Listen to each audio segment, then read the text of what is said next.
Welcome to The Patty Show. My name is Patty Setiatti, and in this podcast, we'll explore the crossing point of the three P's: passion, pleasure, and positivity, and how they can lead you to your own personal paradise. We'll chat with inspiring guests, share practical tips, and dive into stories that will empower you to live your best life.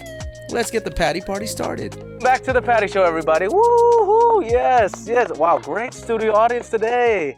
Very natural.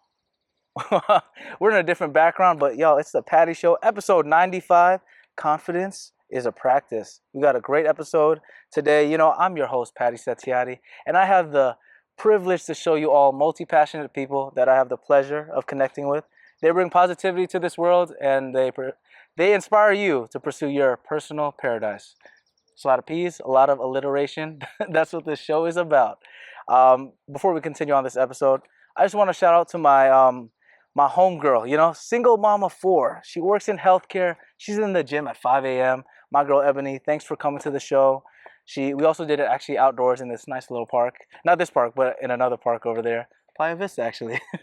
Our favorite place. We'll talk about that later. But thank you so much for coming, Ebony. You're such an inspiration. She talks about, being a single mom, being part of Jehovah's Witness, working out early in the morning while having 4 kids. I think her youngest is like 12, so she's still doing all the things. And we got to see a concert together with all my friends. So shout out to you. We appreciate you. Arigato.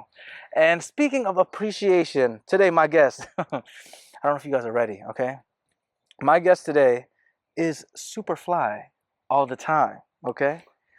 He brings his southern charm wherever he goes. Inside, outside, it doesn't matter. Okay, actor, model, claymation creator, comedian. He does it all. Oh my goodness. Give it up for the legendary Texan brother himself, Paul Ray. Woo! My brother, Hey, thank you for coming to the Patty Show. Arigato, my man. Thank you for having me. If you could give a little self-intro to everybody, background, hobbies, passions, how we know each other. Do your thing, big man. Yeah, so I started with filmmaking when I was just a small child, 12 years old. Yes, started doing claymations. On YouTube. What was the YouTube on channel? YouTube. It's called Ugga Nation. Yeah, I wanted to ask about that, bro. What? Guys, I did not know what that was. Ugga Nation? I made it up. Oh, there we go. But bro, you made a lot of videos. You made even what is it called? Stick figure shorts? Yeah. Yeah. I used to mess around with Pivot. I'm sure animators know that one. What is Pivot? It's a stick figure animation software, and I was also in Flash.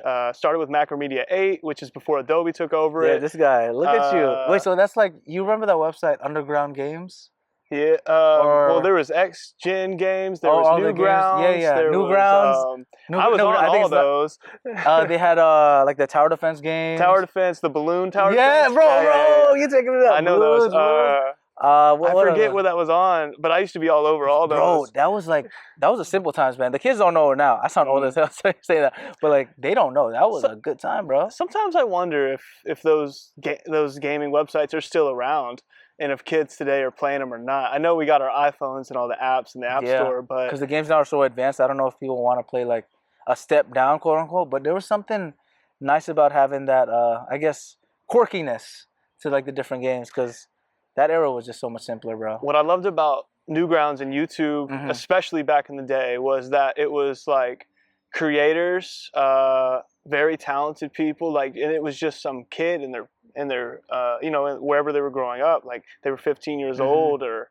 whatever, and they were making these not professional quality, but high enough quality to be like, this is really good, and some of them went on to really do great stuff, and that was always kind of like a big inspiration for me, and why I even started doing it. Like, my biggest inspiration as a kid was this guy named Robert Benfer. Okay. He did claymations. Robert. So if you see my stuff, I was 12. Keep that in mind. Hey, man, there's some good scenes, though, because people don't realize my brother used to do a lot of that with Legos. And you know how hard it is, bro. The camera setup is already hard. The camera quality is terrible because the cameras back then. Webcams. Yeah, oh my God, yeah, webcams. 12 megapixels. Yeah, oh my goodness. Our iPhone, it doesn't even, is like, what is that? 48. Yeah, it's just that's crazy. The basic one. That's the basic one. Oh my God.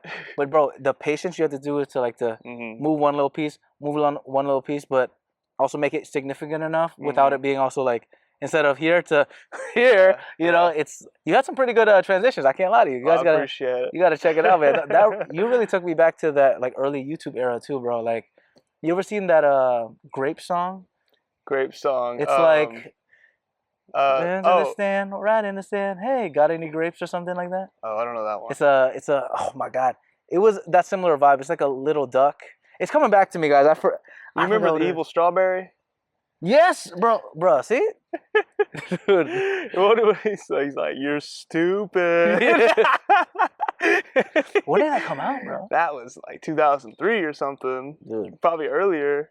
Bro, that whole era was just different. But yeah, the whole creative process was so cool, and I love how you mentioned that like random people can make it, like 15-year-olds, 16-year-olds make something that's, you know, playable for people around the world. I played those games when I was in Indonesia, bro, in middle school, dude. The fact that it can reach people from other countries is it's amazing. You guys gotta check out the YouTube channel. It's a fun time. You did a lot of videos though, bro. When I was a kid, that's all I did. That's all I focused on. I was either in school or making videos until I started working. And that's kind of what killed my momentum. Because like I actually remember I was building a following and I was like really excited about it. And then I started working and claymation. Yeah, it's tough, right. Man. Claymation takes, I mean, when I first started, it took me 7 hours just to do 30 seconds. But eventually I got faster, and I think I was shooting at 12 frames per second, so that's like a low amount of frames. Like there was guys that shot at 60 frames per second, and they were like, I forget what his name was, Masham or something like that, but he was this other claymation guy that was awesome. And he would do all these cool fight scenes and all this like crazy stuff. 60 frames per second, it was super smooth. Dude, that's beautiful. So I was working my way up to that. I got to 15 frames per second, and it was looking a little better. You could definitely notice a difference. And I actually shot another episode that I shot it in HD. I shot it on a DSLR. Oh, what? And when was this? This was like probably 8 years ago now. And I never voiced it, but I still remember exactly what I was going to say in it and everything. So I plan to maybe bring it back. Hey, this is your sign, brother. Come on now. Hey, man, we'll talk later. Bro, that's amazing, man. No, because, bro, I could tell you had the passion for it because it's the reps that you put into it. And back, like nowadays, it's common to see people post like every day or like every week or whatever. Back then, bro, it's the fact that you posted, I didn't see the exact dates, but it looks like you posted pretty consistently. I'm telling you, I was scrolling through, I was like, is this the right page? I just wanted to make sure because I was like, I would get home from school and I would just animate. That's all I did. I was animating in the morning before the bus came. I'd hear the bus coming and I'd save really quick and I'd shut my computer down, run out, barely catch it. I missed it a couple times. Bro, my priorities were stay in school, kids. Okay, let's not get in trouble. But bro, that's a lot of passion and like energy, dude.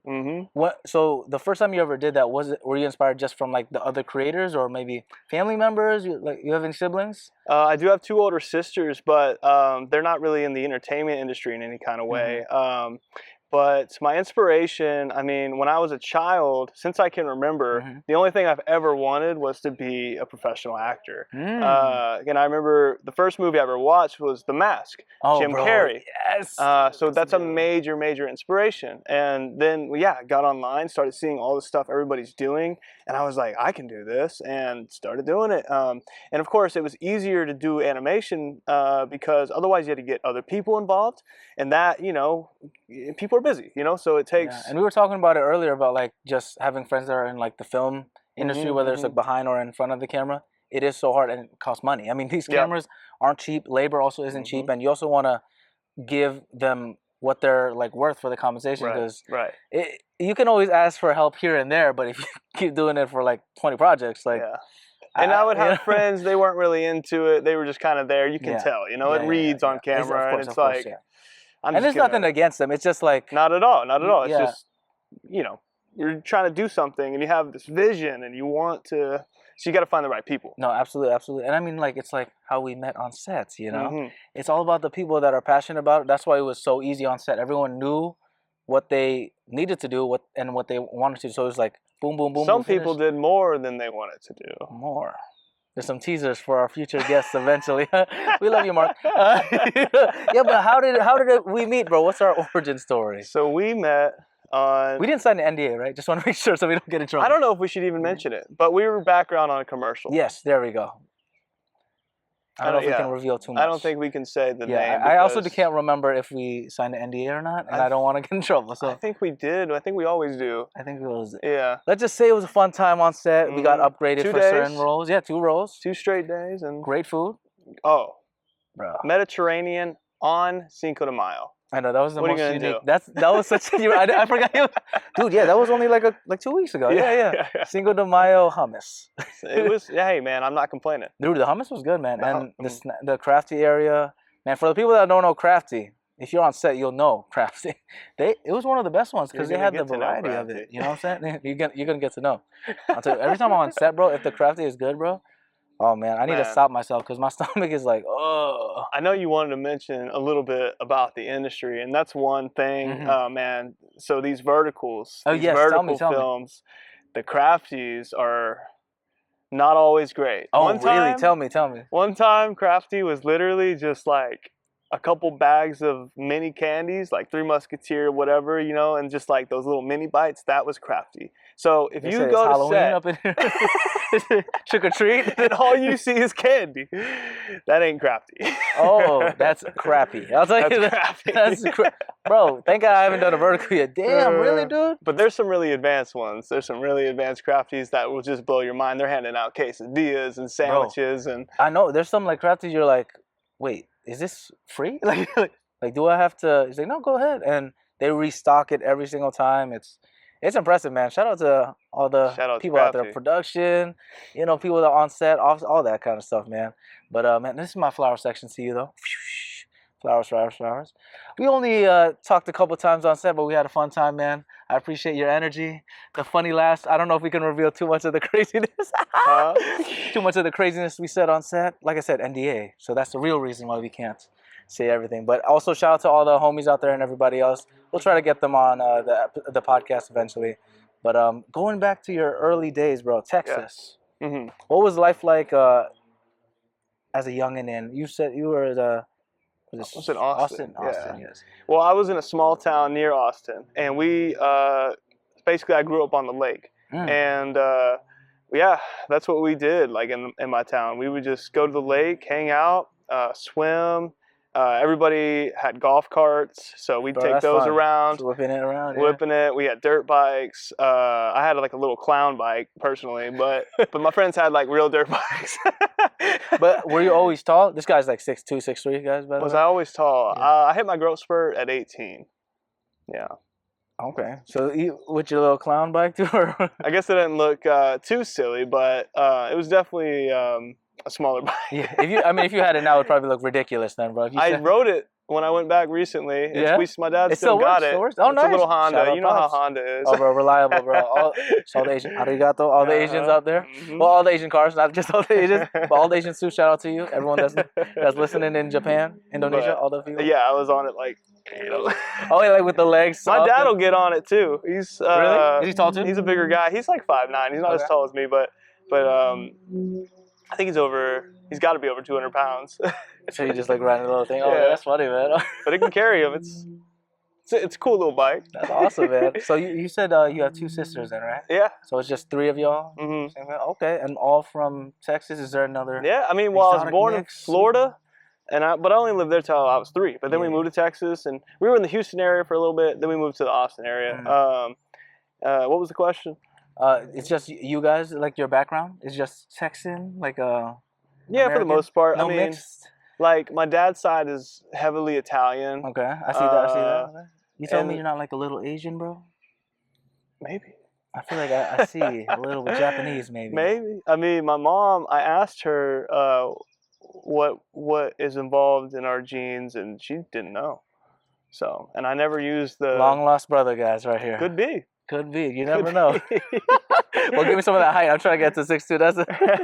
You can have it. I don't need it. So you don't have any family like from overseas or anything like that, man? Nah. Not that you I don't know think of. so. I mean, yeah, not that I know of. Wow, Mr. Texan, man, I love it. Yeah, we're big on Texas. We like Texas. I haven't properly visited. I only went to Austin for this like food festival. Austin's best part. Austin's fun, man. I'm not gonna lie to you right here. Shout out to all the ladies there. I love them. It's a vibe, man. Everyone's like just vibing out. I did not expect it to be like that, bro. I was like, oh, I thought it was gonna be more like, more conservative. Well, Austin's the blue dot. Oh, okay. And Dallas is a little bit too. Those are the more the blue areas. And when did you visit? Oh, that was like maybe a year and a half ago. Okay. It was hot though. I remember that. So maybe like summertime. But that was something. It was during the what's it called? That racing thing. F1. Yeah, the F1 like a week. So around the time of South by. Probably, yeah, bro. It was scorching hot because I was working at the food festival called Foodie Land. Shout out to Foodie Land, all my people out there. Bro, it was insane, dude. They had like the food vendors all around, and people were still waiting in line for like. I was working at this pasta station, like like the pasta wheel, like the cheese wheel, and you put pasta in it. Have you seen that before in like those Italian restaurants, those fancy ones? I feel like I have, but I've never like experienced it. I think I've seen it from across the room. They probably have it like in Hollywood, to be honest, bro. But it's just like imagine a big cheese wheel. There's a crater in the middle, like the hole over there. You put the pasta there, mix it around, add some extra cheese, and you just serve it to people. And it's like a big size thing. There's like this one called big baby bottle. So it's a big baby bottle looking thing, and it's like juice or whatever drinks or whatever kind of thing. But yeah, I worked for that in Austin. Cheese? No, it was just like juice. Juice. Baby bottle. Yeah, big baby bottle. I forgot the name of it. It's been a while. But when I was working there, man, it was a fun time, man. It was hot as hell though. People, they had to like. How hot did it get? Dude, probably close to 100, bro. Because there's people like passing out. Really? And they still showed up to the festival. I'm like, this is so dedicated. They were down. They were down to like go crazy because like those food festivals, they have like the big donuts and the big everything. So it was like the same kind of vibe. But I like it, Austin. I didn't explore as much. I wish I did. It's just because like we were kind of busy over there, and then the track area is kind of far from like I guess the downtown area. Yeah. I've never been to the track. I heard a lot about it, but it was like, definitely outside of the city. Yeah, but it was nice, man. Maybe I got to go back. Round 2. Dude, Austin's amazing. I love it.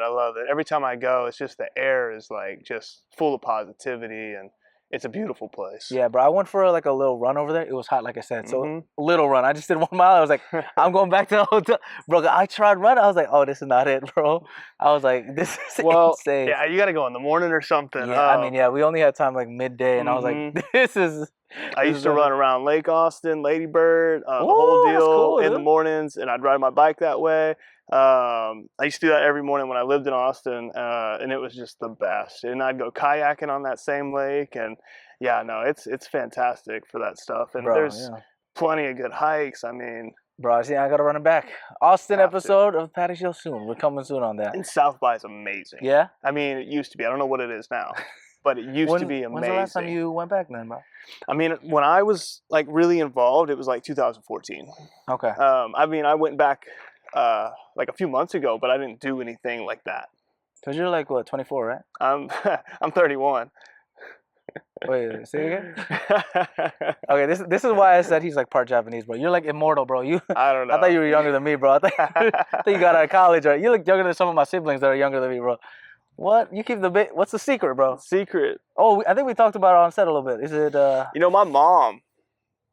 It's just good genes, maybe. My mom is beautiful. Shout out to mom. Yeah, shout out to mom. She's got to be close to 60. I don't know. I feel bad. I don't know her age. but she's definitely close to 60. She looks pretty good for a 60-year-old. Shout out to mom. Shout out to mama. I mean, genetics, bro, is honestly a super big factor. But I think we talked about it on set with the guys, though. It's like also the diet is a big thing. Diet's huge. For the people that are trying to get into like modeling, acting, or anything like that. If you eat like crap, you'll feel it. Not even just like you start pimples coming out and everything. And I mean, yeah, I remember if I look at a muffin sometimes, I'm like, oh shit, it's breaking out. I already feel the oil, bro. I feel it. I feel the oil already. I'm like, it's the hardest thing, dude. Like even drinking too much of a juice or like even sometimes the 0 sugar sodas, I get a little messed up. They have a lot of artificial sweeteners, and those kind of things can definitely react to everybody's bodies a little differently. And it's like you said, like sometimes when I'm eating those things, and it's like within a couple minutes, I can feel it immediately. Oh, like yeah. a pimple will start coming up, Yeah. and I'll be like, I should not have eaten that. And then sure enough, the thing will come up, and I'll be like, man. And of course, I have a shoot, right? And the timing. Right? There's always a shoot. Every single time, bro. And then out of nowhere, you get like a veil hold or something, right? And then you're like, well, it's time to try to get this out of here. Yeah, they make it a bigger deal than I think it is. There's always makeup. There's always That's true.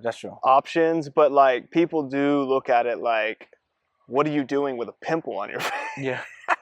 It's like, I'm sorry. I know. And it's also hard too, because like obviously it depends on like what commercial or like what thing you're shooting. Because if it's like a specific like skincare brand thing, then obviously that's pretty obvious. That's pretty obvious. Yeah. But if you're doing like some sort of like short film, it's easy for them to just like patch it up, or even like I don't know with verticals. I haven't done any.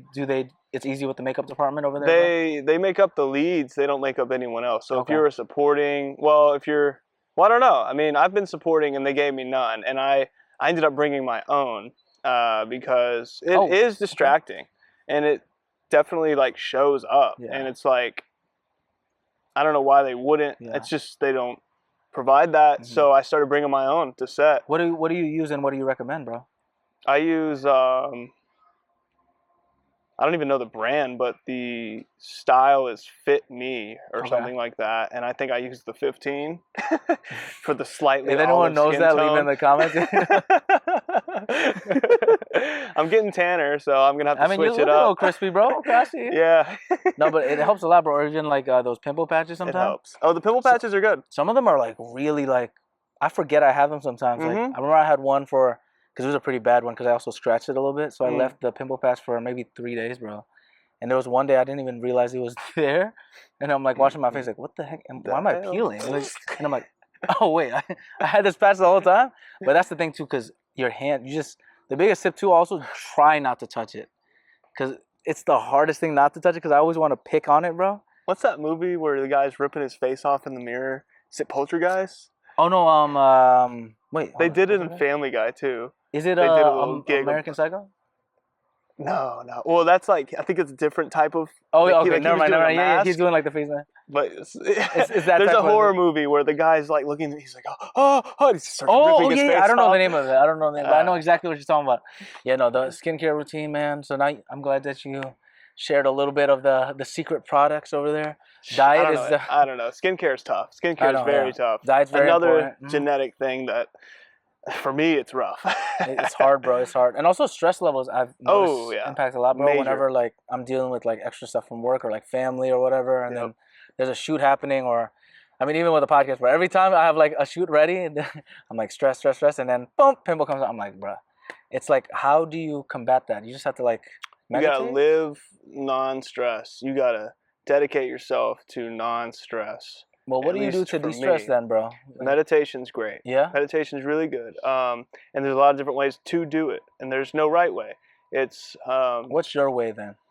The ways that I really enjoy doing it is I try to clear my mind. I try to let it rest. I like the analogy. It's like a pond and you want to have still water rather than a bunch of ripples. So each thought being a ripple. And sometimes you just can't get your mind to stop. Like I have sessions where I'm thinking the whole time. It doesn't mean I'm not meditating. Yeah. And every time that happens, instead of getting frustrated, instead of saying, oh my gosh, I can't do this or I suck at this, I just think these are the thoughts that I currently need to hear and process maybe and just let go of, because that's what you kind of in the meditation guides that I've listened to, a lot of them suggest when you have a thought pop up, you acknowledge it and you let it go. You don't fight it.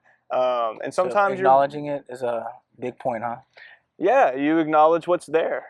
Don't ever try to, when it comes to your mental, it's always going to come back if you try to suppress it. That's something I've noticed. So you got to let it come to you. And you can even dive into it. And that's part of meditation too. It's why am I having this thought? What is this? And why does it have such a hold over me? And how do I get past it? And that's part of facing your demons. And you start getting into the Carl Jung stuff right there. I mean, I listened to Ram Dass, Carl Jung, Alan Watts, and Terrence McKinnon. Those are some of my favorites, but there's a lot of great speakers out there. Bruce Lee, major. Be like water. Be like water. Shapeless, yeah. Formless, yeah. Shout out to Bruce Lee, man. That's right, and you know, strength and personal belief above pretty much anything else. Yeah, bro, that's amazing, man. Look at you, sensei over here. I think a lot of it is also just practice for anything, and you just got to keep doing it, and you'll never be perfect at it. It's impossible. And if you can acknowledge that too, acknowledge that you'll never be perfect, it helps a lot, because then you're like, okay, I'll just let it sit a little bit and not push it fully away. Because if you push it fully away, like I said, it's gonna come back. I think of like the analogy of like, you know, whenever you throw something away in a room, it'll bounce back. It'll bounce back eventually. Sometimes even harder if you throw it hard enough, you know? I had an old acting coach. He used to say a lot, and this is great. He used to say, what resists persists. Yeah. Damn. Shout out to the acting coach right there. And along those lines, I had a yoga coach who said, if you went this far yesterday, don't expect yourself to go to that same length today, because every day you have to listen to your body and accept where you are that day. So you may have tensed up a bit or something. You won't be able to do it as far without hurting yourself, you know? And if you try to force, that's when you get injured, you know? That's when so you just have to take it day by day and accept where you're at that day. Bro, I love that, man. That's valid information, because you really never know. And it's one of those things, though, that I think especially for guys, I'm sure you'll agree with this, our ego always tries to get into that. Ego's major. Oh my God, like going to the gym, you're like, oh, last week I did 225 on bench. Yep. And then this week I try again, and I'm like, man, I can barely hit 185 or whatever. But it's like there's so many external factors. I mean, we talked about the stress. We talked about like the diet. We talked about like there's so many different things that impact you. Sleep. That day could sleep. That's probably one of the like main pillars for like acne, performance, for everything. Yep. How many hours of sleep do you get usually then, Mr. Actor guy that does it all? Man, the last 3 days, not much, but usually about 7 or 8. That's the goal, around 7 or 8. Yeah, that's what I shoot for. I mean, I like to be as natural with it as I can. So if I don't need sleep, then I don't try to force it. If I need to take a nap in the middle of the day, sometimes it happens. It's rare, but every once in a while I'm like, I can try to take a nap, and I usually can't, but sometimes I can. A good nap is kind of solid. What I've noticed is like if I need a nap, I try to put a timer on my like watch, bro, maybe like 30, 35 minutes to get into that sleeping state. And as long as I'm napping for maybe 20, 25 minutes. We'll power nap. Yeah, perfect, bro. Because if I do any more or any less, oh my God. If I do only like 5 minutes, it's not going to work. If I do for an hour, goddamn. Like something my dad told me once was when you're feeling like that and you just can't, like just lay down for about 20 minutes, just close your eyes in a dark, quiet space and it worked. It worked really great. Felt like I napped. Yeah. It was amazing. And the quiet and the dark place, man, helps a lot, bro. Like sometimes I'm in my car waiting for like my shift or whatever, and I just put like my hoodie on or like something to cover my eyes and just lay down there. You know, man, those 10-minute breaks at work. Oh, bro, I know, in the car. Man. Yeah, bro. You really get 8, and then you gotta use those other 2 to get back into the, you know, seriously, bro. Oh my, especially in the restaurants. I used to work at a hotel. I'd go meditate in the stairwell, and I would use the full 10 minutes. Meditate in the stairwell, dude. I would go sit in the stairwell. I'd set my timer for 10 minutes. I'd meditate, and then I'd come back because I was stressed. Bro, out. I mean, service industry is. Shout out to everyone that's still doing it. It's hard. It is hard, bro. Hotel, bro. Closest I've done to that. Well, my aunt used to work at a hotel, she would tell me some crazy stories. But I worked at a country club, and yeah, it's just not nice. I mean, it's hard because the people that you work with are usually very amazing because we're in this like crappy boat together, and then you also meet some great customers sometimes. You have some clients that are that make it worth it, but then there's those couple people that make it very miserable. You know how it is. They're like, oh, there's a stain on this, there's this, and not even like hello first. You know what I'm saying? Like they're just entitled. I'm like, I'm not a robot, you know. I got some horror stories, bro, tell me, bro. man. This is in Texas? No, this is out here. Oh, bro, that's even worse. Oh, when you first moved here? This was 4 years ago. Oh. No, I worked at an Erewhon. Oh yeah, whatever. You know. You did, bro? I did. Oh, no. And there were a lot of really great people. Let me just say that. but there was this lady that would always come by, and I was working valet. And there was this lady that would come, and she would get an armful of the stuff that we were handing out to the valet people. She would just come and steal it all, like for herself, and just put it in her car. And I was like, hey, what are you? And my boss was like, let her do it. And it was just like, that's crazy. Dude. And there was this guy. She's a regular, huh? She was. Is she it was the there Culver every City day. one? It was the one in Santa Monica. Oh, Santa Monica. Okay. And there was this other guy that was screaming at me out of his G-Wagon, just screaming, "You're an asshole!" Ah, all this stuff, and I actually had nightmares because of him. Why did he do that? Just I don't remember why, but I remember the occasion once it happened. But maybe I was being an asshole. I don't know. I don't remember, but. Either way, that guy traumatized me. Bro, that sounds traumatizing. There was this other dude, same thing, G-Wagon. I was sweeping the parking lot. He told me to stop. He's like, you're going to get dust on my G-Wagon. I'm like, and I just kept going. Yeah. And he went to my boss, tried to get me in trouble. Oh my There was God. This other guy. He did get me in trouble. It was crazy. He parked in the valet section, and I told him not to. And he goes, tow my car. I'm like, we might have to.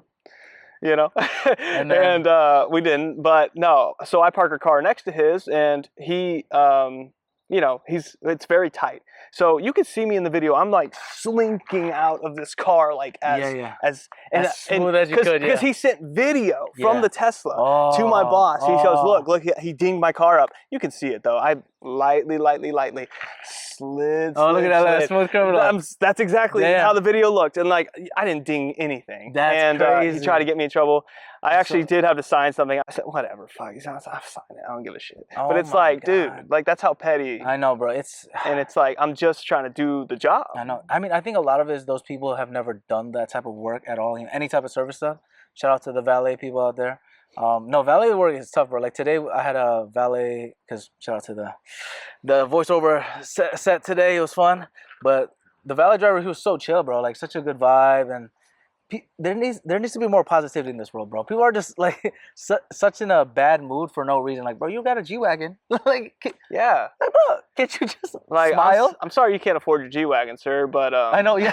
I mean, that's a whole other problem. That's not the financial shit. You know, I don't know what it is. Yeah, then that's his problem that he can't. Your mom didn't love you. No, seriously, man. I don't know. Compensating for something. You know? Something. Oh my God, man. Valet. Big G-Wagon you got there. What was the nicest car you've ever driven, bro? When you nicest car? There was let's see.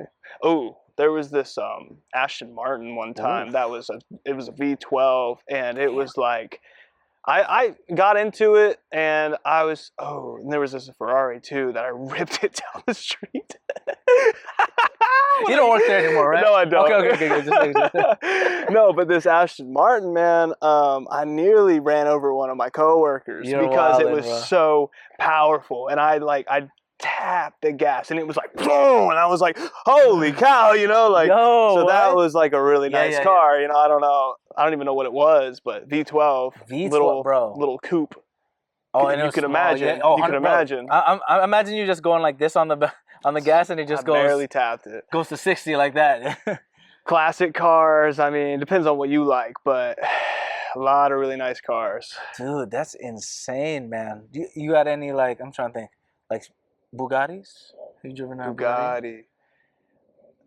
I don't think we got a Bugatti. I haven't seen a Bugatti in a while, actually. Like a car? Yeah. Because I know they're motorcycles, right? Yeah, there's also, I haven't seen one in a while, actually. Bugatti. It might be that. We had some. I mean, we had a little bit of everything. I mean, maybe that's one of the cars you just don't bring to valet, you know? Because they drive it away like that. Rolls Royces, huh? Because they drive around the corner. Oh, yeah. I saw those stories, bro. Dude, no. See, what happened with that Ferrari was there was traffic coming, and I was already my nose out. Like, I had to. I had to go. Otherwise, it was like, I'm going to get smashed. Yeah. So I just, and I was like, for safety, guys. See, you hear that? That's for safety. I had to, I had to burn a little rubber for safety. Yeah, of course. You know? I mean, I will say, though, sometimes it is better to go, you got to press the gas, bro, because you get in those situations. Yeah, you gotta beat them to it. You know, if your car is slower and then someone is zooming behind you, you got to go. Hey, man, they could slam into the back of you, and that's, you know. Look at us justifying speeding. We approve of this message. You can get pulled over for excessive acceleration. That's a thing. So you gotta be careful. No, for real. How's the driving like in Texas though, bro? Because you guys have a lot more like open. When I was a kid, I drove 120 everywhere I went. Yeah. Oh yeah. I was in my Chevy Impala. Just Okay.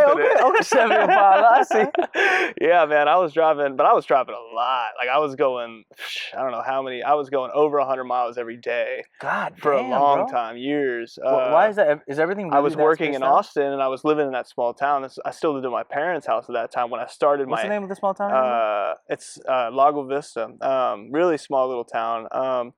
And well, it's growing quite a bit right now. But I would drive from there to Austin or Georgetown or San Marcos, wherever we were filming. We worked on, there was an Adam Sandler movie that I did stand-in work on, and then there was a Richard Linklater movie, and that's really, well, I did American Crime. Yeah, that was in Austin. That. That's awesome. That was in San Marcos. I didn't realize they shot over there. Actually, that's so cool. Yeah, we shot season 2 over there. I don't know if they did season 1. I think they did. I don't remember if it was shot there.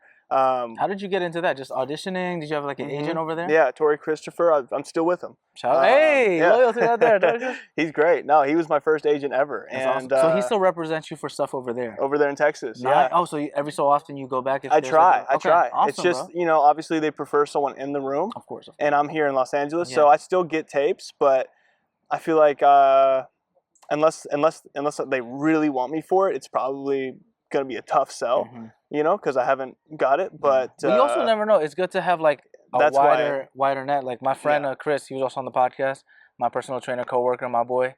He's from all over, but he has like a base in, I forget where in Texas, maybe Dallas. I can't remember. He said on the episode, but he has like his agent's still there too. So he just had a shoot over there, for example. Like it's every so often. You got to keep those doors open. No, seriously, and you never know. Some of the projects are even like bigger, to be honest. That's something I talk about all the time. Yeah.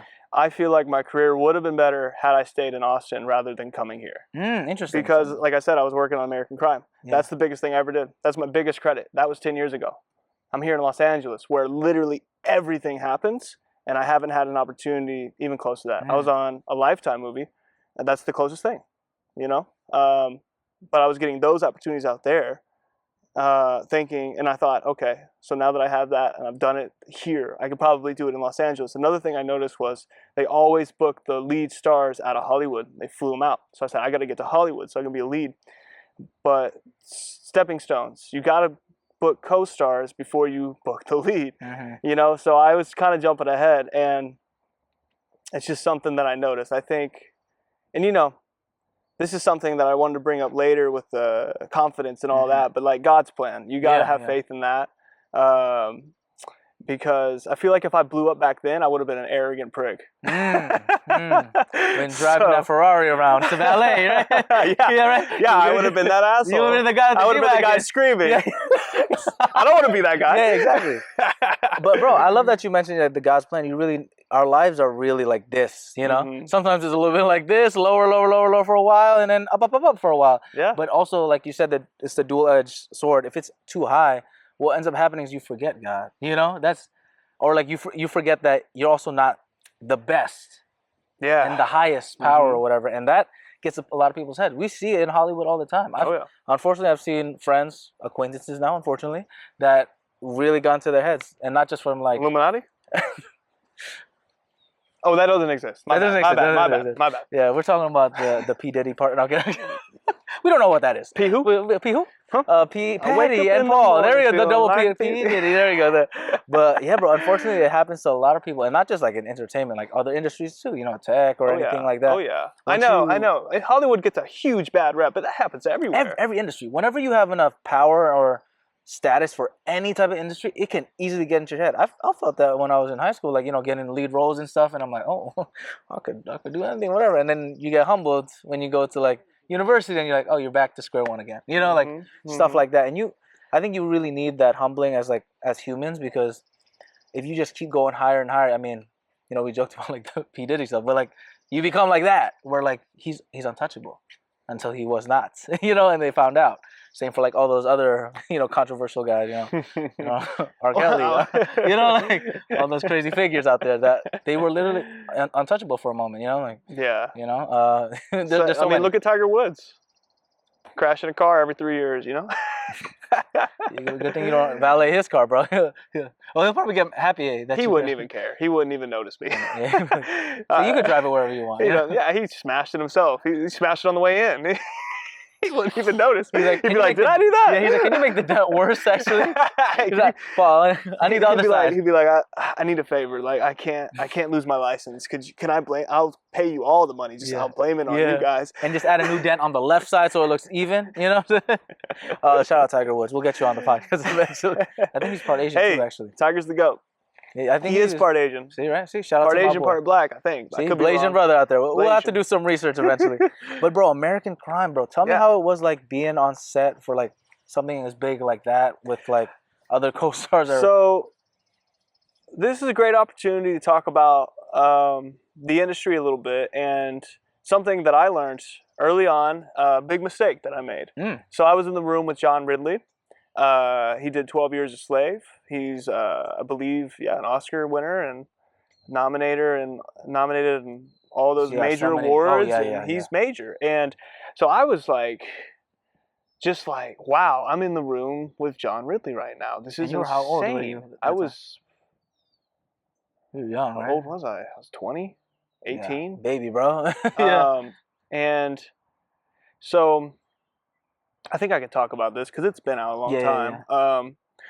He wanted me to get really mad, and this is the little bit that I missed. So when you're an actor, it's important to be directable, and to be directable, you have to pick up little hints because they're not going to tell you straightforward or directly most of the time.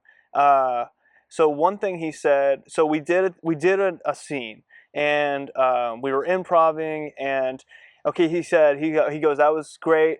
This time, don't be afraid to get mad. You can cuss, all this stuff. But I saw myself as small versus I saw him as this big award-winning major director. I didn't want to disrespect him. I didn't want to be disrespectful. My Texas background, my good parents that raised me taught me to be respectful. And I was like, I can't cuss at John Ridley. That was my mistake. I should have cussed at John Ridley. That's the thing that you got from this episode. He asked for it. If they asked for it, just curse out. Just curse them out. I mean, so then what ended up happening?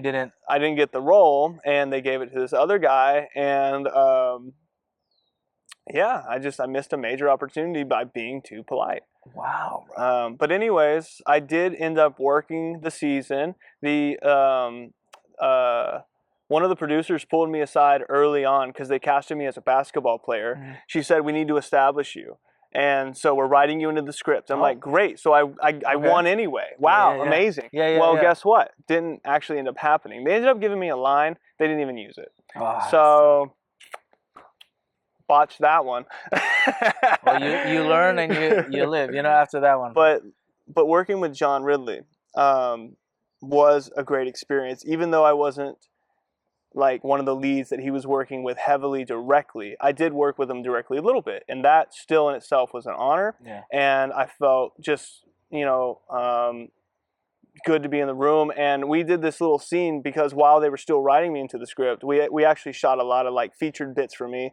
And they had the fake menthol, fake tears thing. They gave me the tear stick, and I had to do this like, oh God, whatever. And at the end of the take, John Ridley himself said, "That's how you win an Oscar." And I was like, and nothing came of it. Hey man, but at least you have those. But I have memories. it. Yes. I have it, and So I mean, life is all about getting those lessons and seeing what you do with it. And it seems like you still held on to it, and now you're here in Hollywood, still doing your thing and not giving up. Because on the other hand, what you could have done is been like, "Oh, I suck. I'm gonna be valet forever," or something like what I'm saying. I'm just gonna work in the ranch. Well, for me, this is all I ever wanted. I wouldn't rather do anything else. So that's it. That's all there is to it. That's the love. If you're watching this, bro, we're gonna curse you out, Ridley. Okay. Yeah. If you see him again, you should be like, "What's up, my effing brother?" That's it. I think that would be like a good full circle. So you remember me, mother? He doesn't. He might. He doesn't. I think you have a distinct face, bro. I think he'll be like, "Oh yeah, you're the guy that didn't curse me out." Yeah, right. He's like, "I remember that day specifically. We really wanted you, but you didn't say fuck." Yeah, if only you had said that. I wish you just Jimmy told me wouldn't have directly. That's my message to John Ridley. Could you just be direct? As a director. I mean, I love how you. Yeah, I mean, I'm glad that you mentioned that about the whole direction stuff because, like, when I was on set today too, the guy that was in my ear essentially, like, instructing the whole voiceover thing is, you can only do so much to be a director too, because you can't just spoon feed it to your talent, because also at that point, why do you need the talent? You need the interpretation from the actor, the voiceover artist, or whatever, because then it's not really a performance because it's just AI and it's a robot, So that, and sometimes and this is our job as actors. Sometimes they will surprise you with what they create, and it's better than what you envisioned. That's your job as an actor. So, yeah. No, I definitely agree, and that's the fun part of being an actor, man, because you can sometimes. I don't know. I like having some direction, but sometimes no direction is also fun too, because they're just like, hey, do what you got to do, and that's why that's why I love music videos. Yeah, you can just vibe. They just go crazy. Go crazy. Go crazy. That shit we can't talk about. Yeah, that we can't talk about. We'll talk about maybe on the OnlyFans section. You know what I'm saying? The Patty show. Sorry, moms, we love you. Don't watch this part, okay? But I mean, hide your mom. Yeah, hide everybody. Yes. But that's why improv also is really important for people. Like, I think also just in general, a lot of because I also work in tech, bro, and I have some friends that have never done any performance. What do you do in tech? AI testing, the usual. That's gotta keep it confidential. But yeah, like all the making sure the models are safe, like testing, making sure it's safe. Yeah, that's all I can reveal. Make sure they have safe words. Safe word. I mean, pineapple. Pineapple.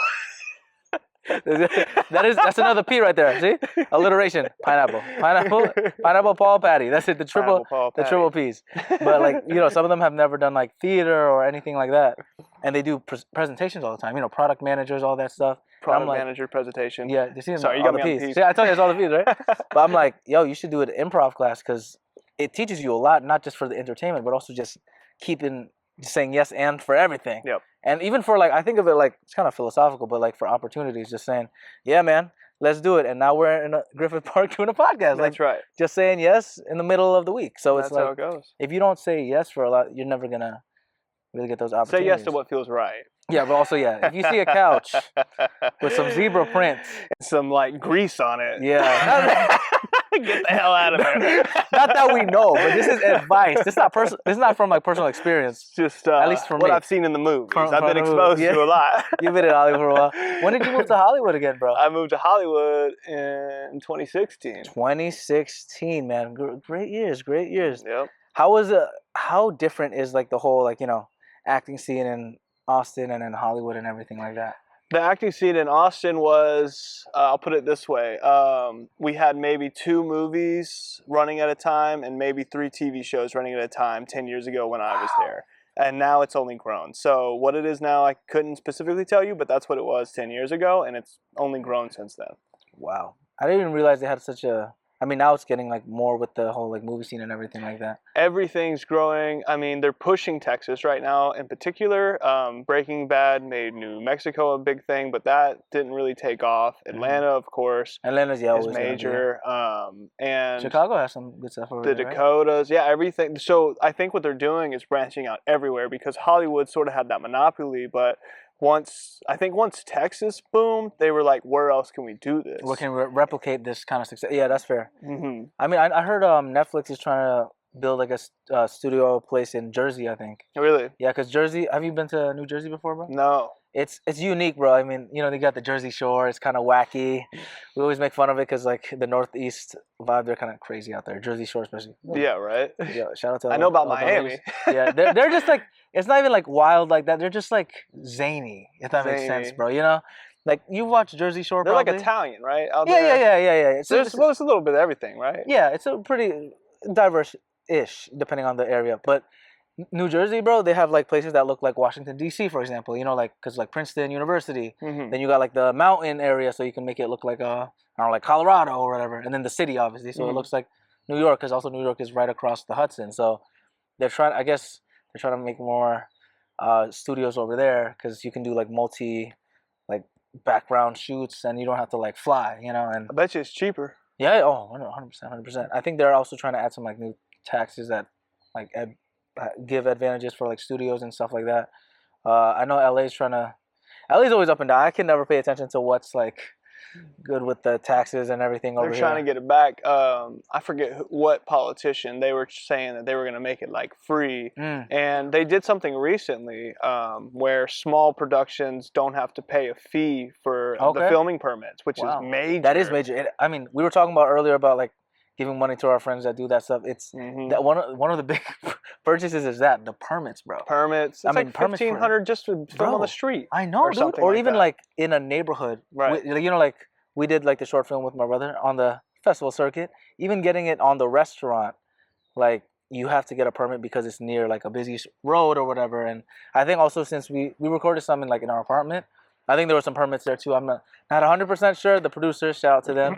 They know what it's all about, but it's always better safe than sorry. Because also if you get caught and then legal stuff happens, $1,500 is nothing compared to the $20,000 they're gonna, you know. That's true. You know, so so I have so much respect. People, and then you've been in the industry too. Like the people that work in this industry, front, back, everything. It's not only passion. You got to be a little crazy.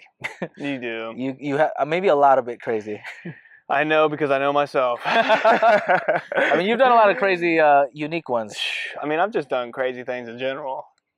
This commercial, by the way, that I saw from your reel, it looks like you had a little thing that you were holding in your pocket. A rubber device that is small and flat with multiple men and women. It's on your reel, bro. You weren't supposed to see that. No, I have no idea what you're talking about. It's on my reel? Yeah. What is it? It might be condoms, to be honest. Oh, condoms. Yeah. No, I've done a couple of those.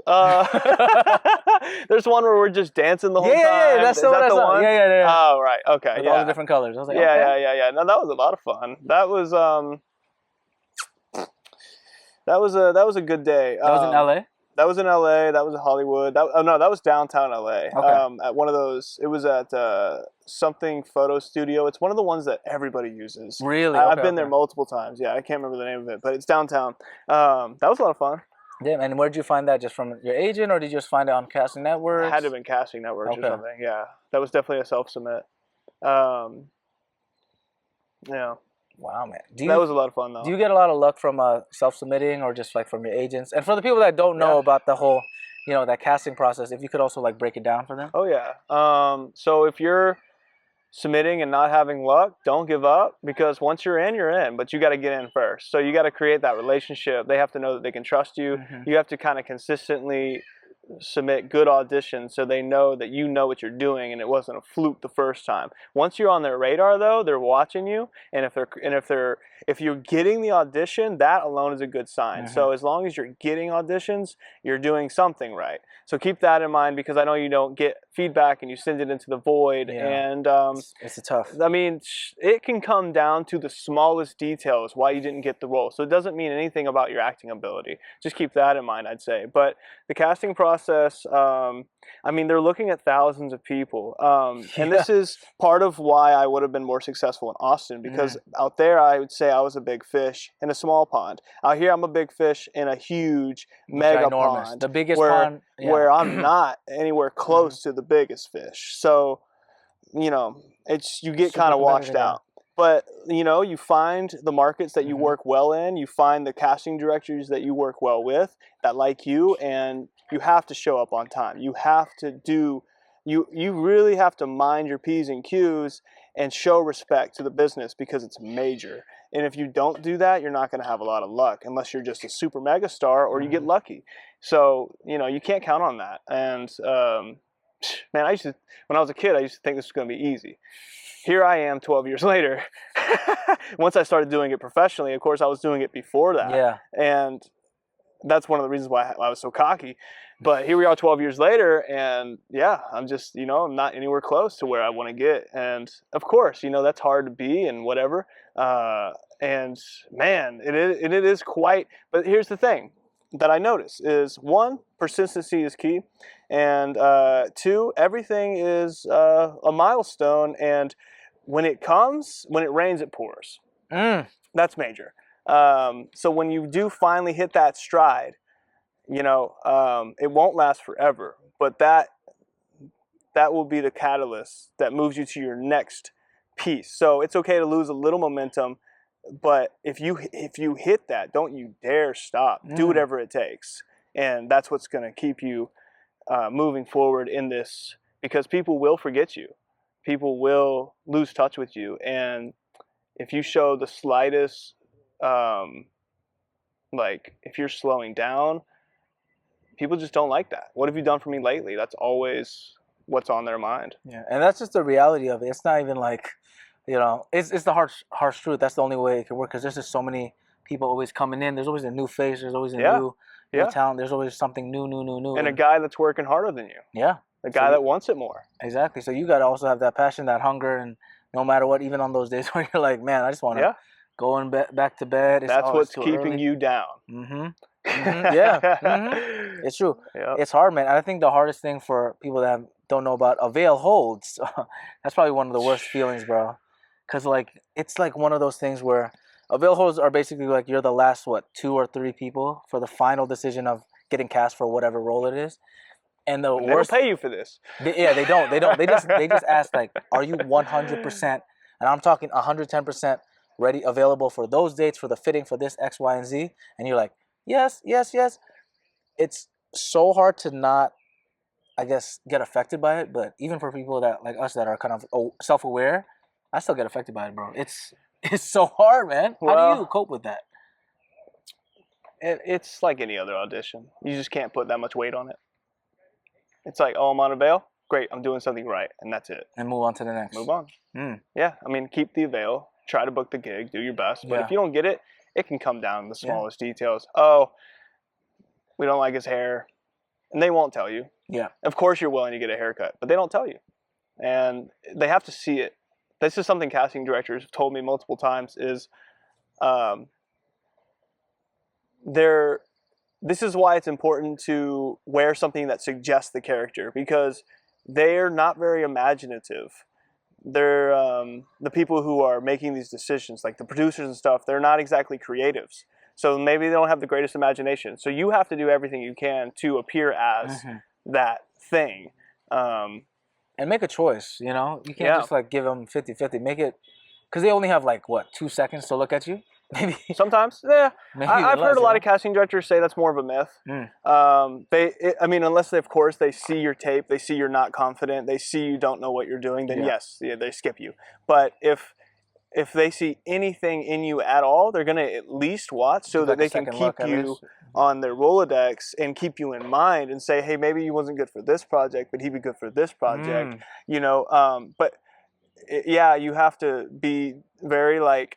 You have to make those decisions of what you're going to do in your scene and, make it true to you so that it doesn't come off as false or acting or not as confident. You kind of have to be 100% ready, if that makes sense. And it's one of those industries that's like brutal, because everyone's like, oh, it's depressing to work in finance, to work in tech and whatever, but well, especially when you haven't booked something before, you have to put a lot of hard work into getting that booking. Because once you have it real, I know a ton of actors who say, I don't even learn my lines for auditions. I know a lot of those. That's crazy, bro. That's actually crazy. Yeah, that's what I thought. But apparently once you get to that point, you have a reel, you just submit the reel. They know you can do it, so... I mean, that's another thing, too. It's just, like, the connection and, I guess, nepotism, too, because it's a factor in who you know in the industry. I'm sure you have friends that, like, have been here forever and they already have, like, a connection. So it's way easier for a casting director or anybody to be like, oh, it's safer bet to get Mr. X because I know his family and all that kind of stuff. And personally, for me, I just try to brush it aside and be like, hey, I can control what I can. I have something unique that's he or she doesn't have, and you just kind of have to keep moving forward because a lot of it is a mental game, to be honest. A lot of it's a mental game. It really is, and especially with like going back to the avail holds thing, it really could be any little detail, bro. Like, what if like you're just 1 second early of saying yes, I'm available, available or 1 second later than when it does come down to that. Oh, it really does come down to that. It's those micro I replied details. 20 minutes. I replied 20 minutes to a text. Oh, we already booked it. Yeah, no, 20 minutes. 20 minutes. Isn't that crazy, bro? I was cooking. He's cooking. You know, look, he was cooking and he was almost cooking. And you can't. He was almost cooking. The pot was still on, though. About to pop. It was about to pop, you know. But that's great, bro. 20 minutes. That's like that's how fast it happens. You know, seriously. So I try to do it fast too, but also sometimes maybe because it's so fast, the other one comes later. Right, but then they see the other guy say it, but you know, it's all those minute, mini details. So you can only control what you can. I think that's it sounds very like, you know. But again, they wanted me.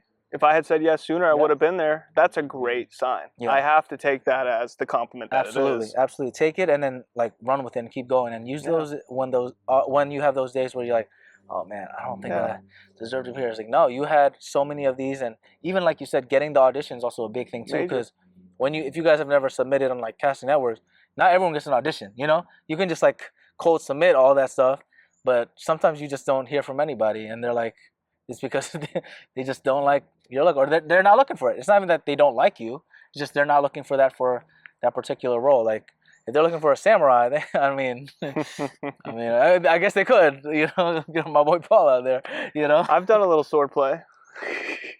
You heard that here first. Some music video. Rich Armani, something like that. Man, okay. One of those guys. I did see you in a music video with my boy Kid Leroy out there. Kid Leroy, yeah. I did the thing where I was making out with that puppet. Bro, I don't think I made out with Mr. Steal Your Girl. I was... He stole Kid Leroy's girl right there. Yeah. That's the caption right Y'all there. See that one? He stole Kid Leroy's girl. That doll. Yeah, that was. What's the name of that music video again? That was Love Again. Yeah, that was. Think. Unique, bro. Unique. But also you were in AP Bio, bro? AP Bio, I was a basketball player, featured background. Look at you, basketball player. I'm big on basketball, major on basketball, it's my favorite. I saw your video on YouTube about it, your little clip. I'm wearing my, what you got on right there? Giannis. Oh, there we go. Okay, flexibility. Look at that. Damn, okay. How often do you hoop then, bro? I hoop as often as I can. I got a buddy I play with a lot, and I saw you had 2 basketballs in your car. So you're on that.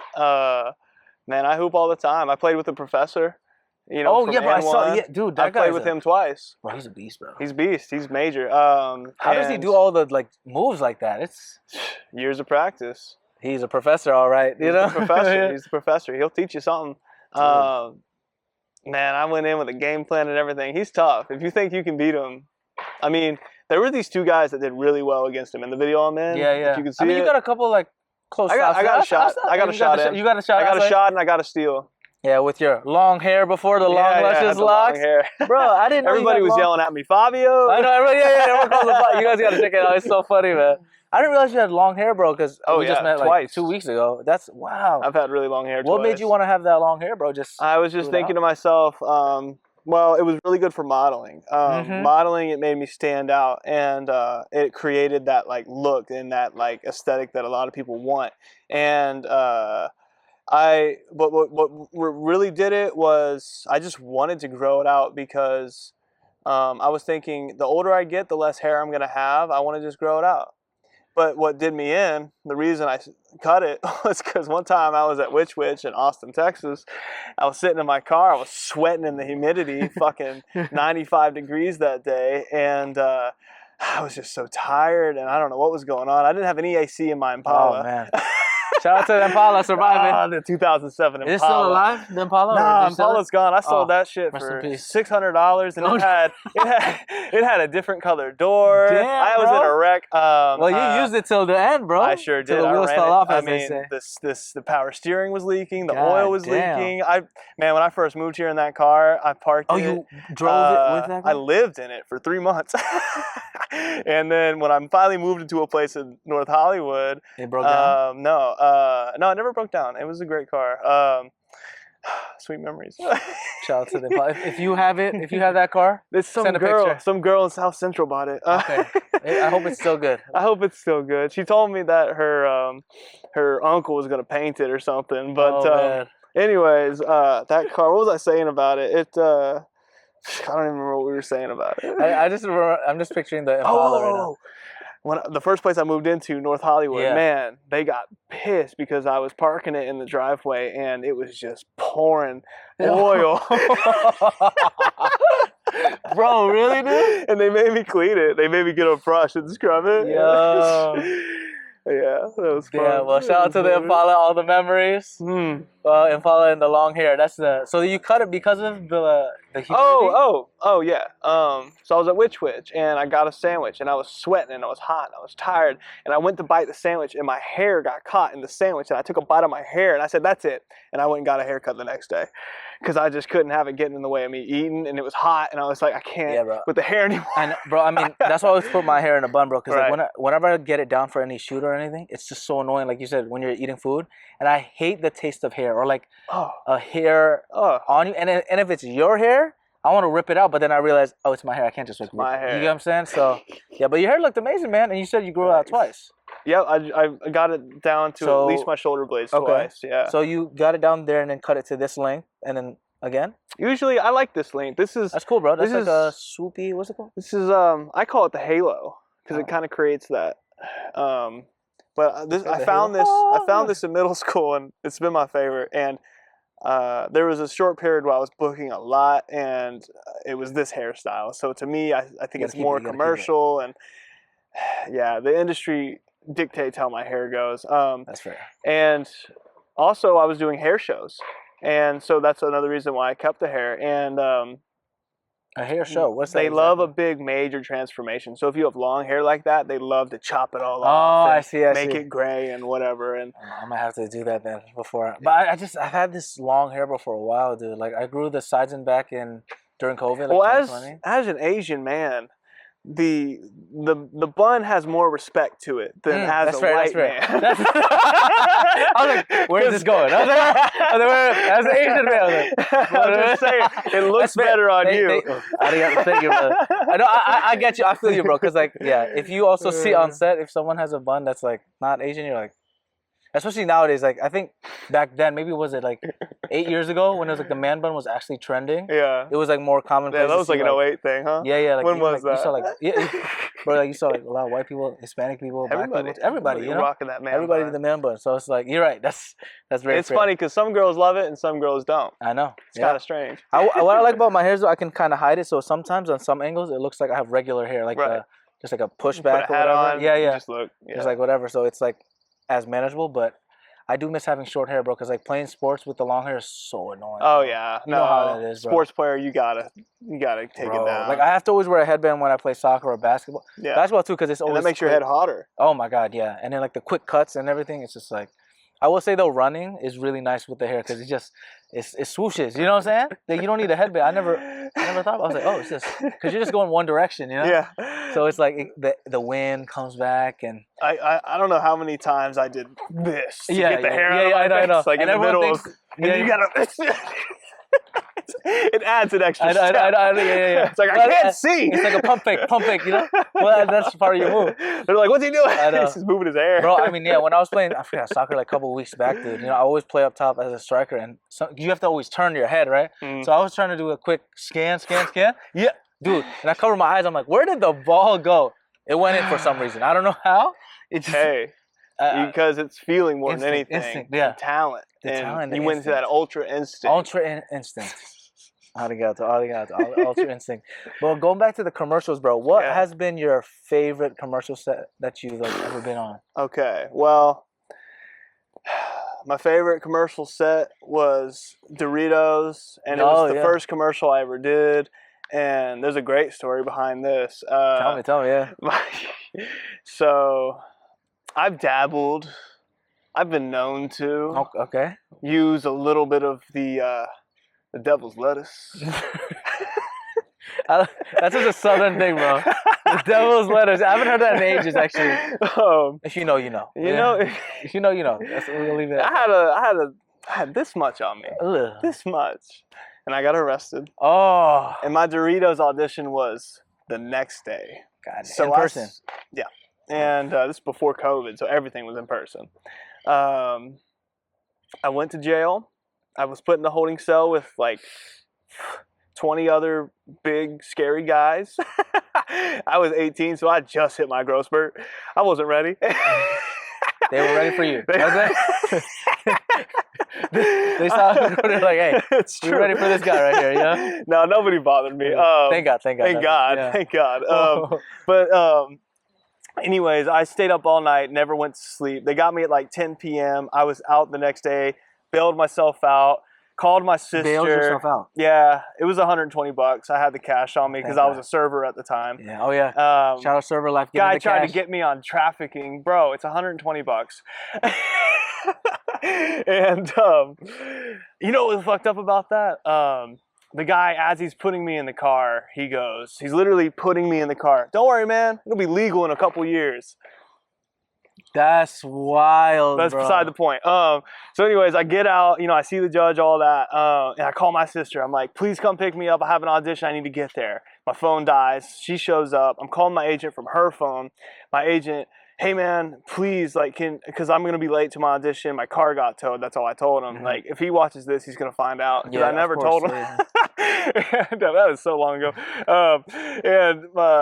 They get me to my car. I take it to the audition. Everything was straight. Did not sleep that night. I get to the audition, and they didn't mind me being late. That wasn't a problem. And I knew these guys. I used to, Burton Casting, I used to audition with them all the time. They're great. It's a couple. Fantastic people. I booked it.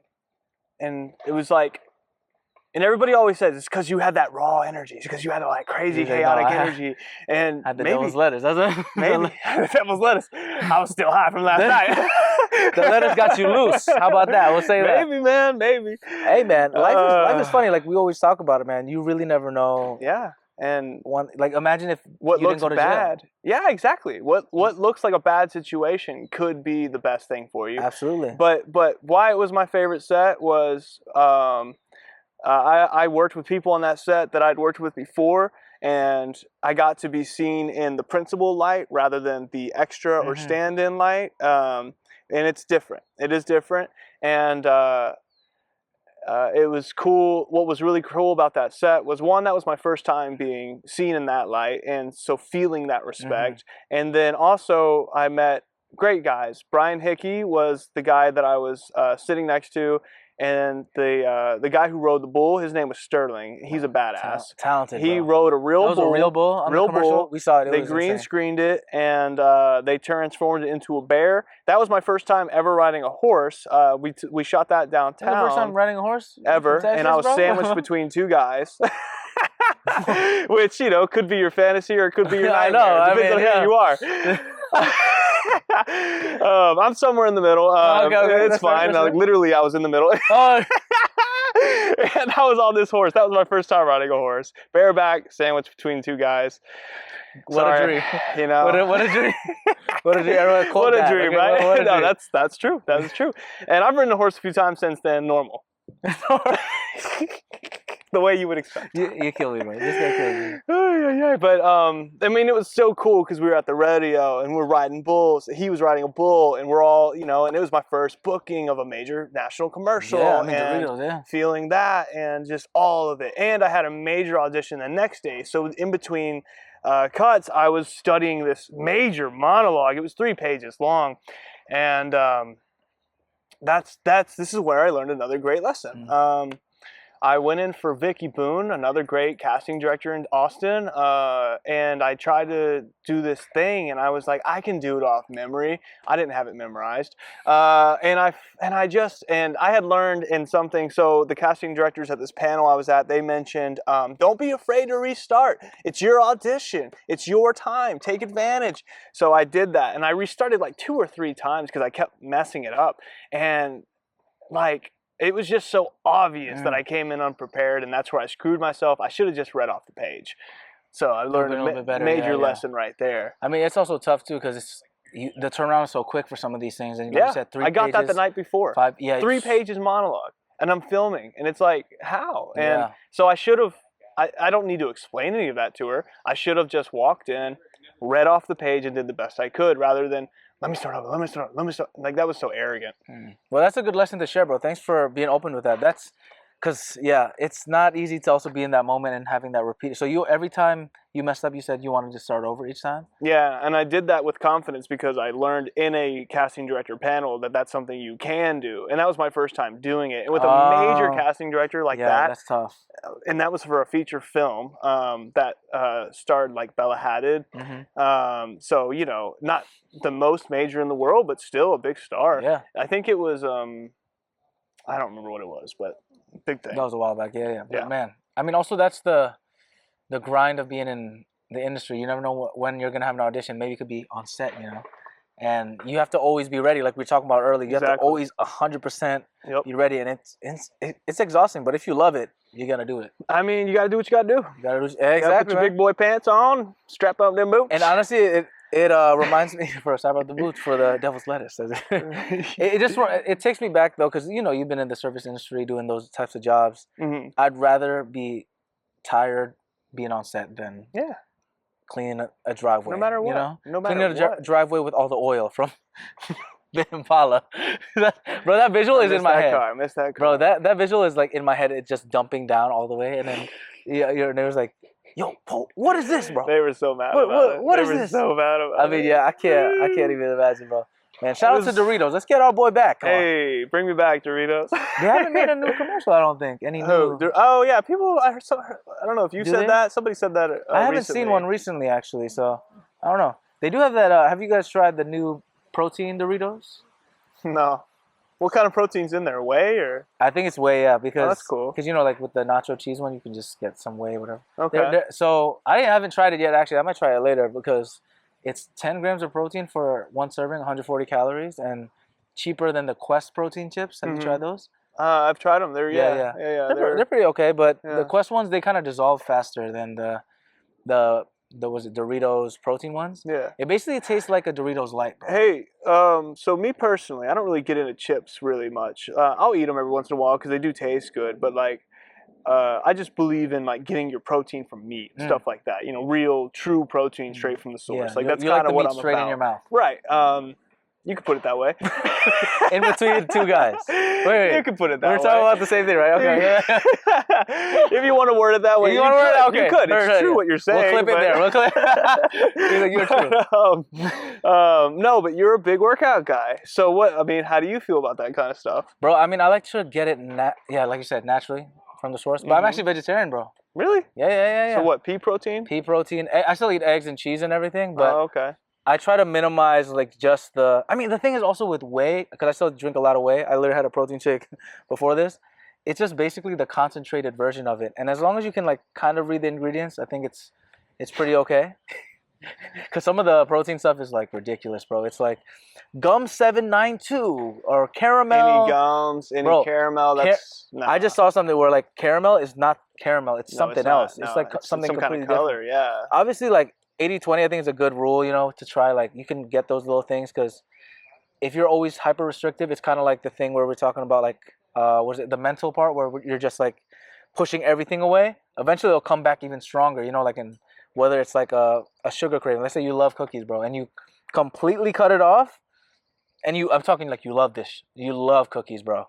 The second you get that taste again, you're gonna crash again and be even worse. Sometimes finding that like moderation, but everyone's also different. Sometimes, like when I quit soda for years, I had a soda after that, and I was like, ugh, and I used to love it. So, I mean, I feel that, bro, because I have a big sweet tooth, but there's some stuff that like I always can come back to, bro. I love me any type of ice cream, but I use a Ninja Creamy. Have you? Oh yeah, we got one of those. Bro, that's the best, bro. It's fucking awesome. Dude, Ninja Creamy, because you can manipulate the macros on it so easily. You can just like put anything you want. And honestly, blades are so sharp. Yeah, and it tastes way better than... I was on a Ben & Jerry's kick during COVID, bro, because... I know, man. Dude. Ben & Jerry's, man. Ben & Jerry's is good. Yeah, it's good, bro. But it was because I was on campus during that time, and I was an RA, bro, so... I stayed on campus for like the last month or two, whatever. What's RA? Resident assistant. So yeah, basically be on campus, making sure people don't go crazy with the devil's lettuce. You would have had some trouble with me. We might not have been friends. Hey man, I would have been like, hey. You know, you're funny enough though. The rugby boys loved me because I would let. I'll reveal it now because I basically let them know without letting them know. You were in there partying with them. I cannot confirm nor deny, but also I don't work there anymore. So. So let's just say when I came back to see them, they were like, all right, Patty, you're the best, man. Yeah, so shout out to my homies. They're doing adulting stuff. But, I mean, I basically just told them, like, guys, there will be an inspection this week.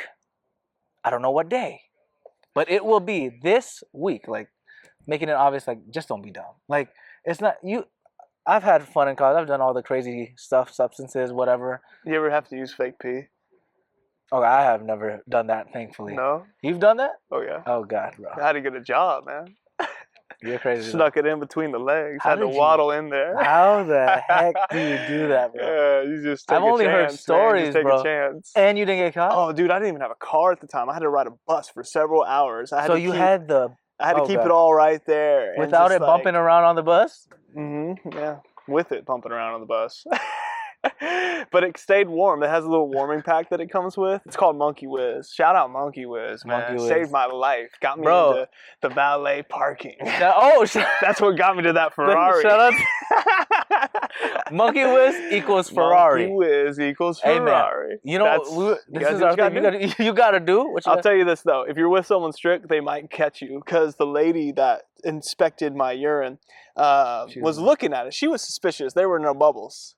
Oh, you should have switched that around, bubbles. bro. I don't could have done a double, you know? Yeah, I guess I could have, but like a little bit because you don't have like a little stick or anything, and shake it. I don't think I had a cap.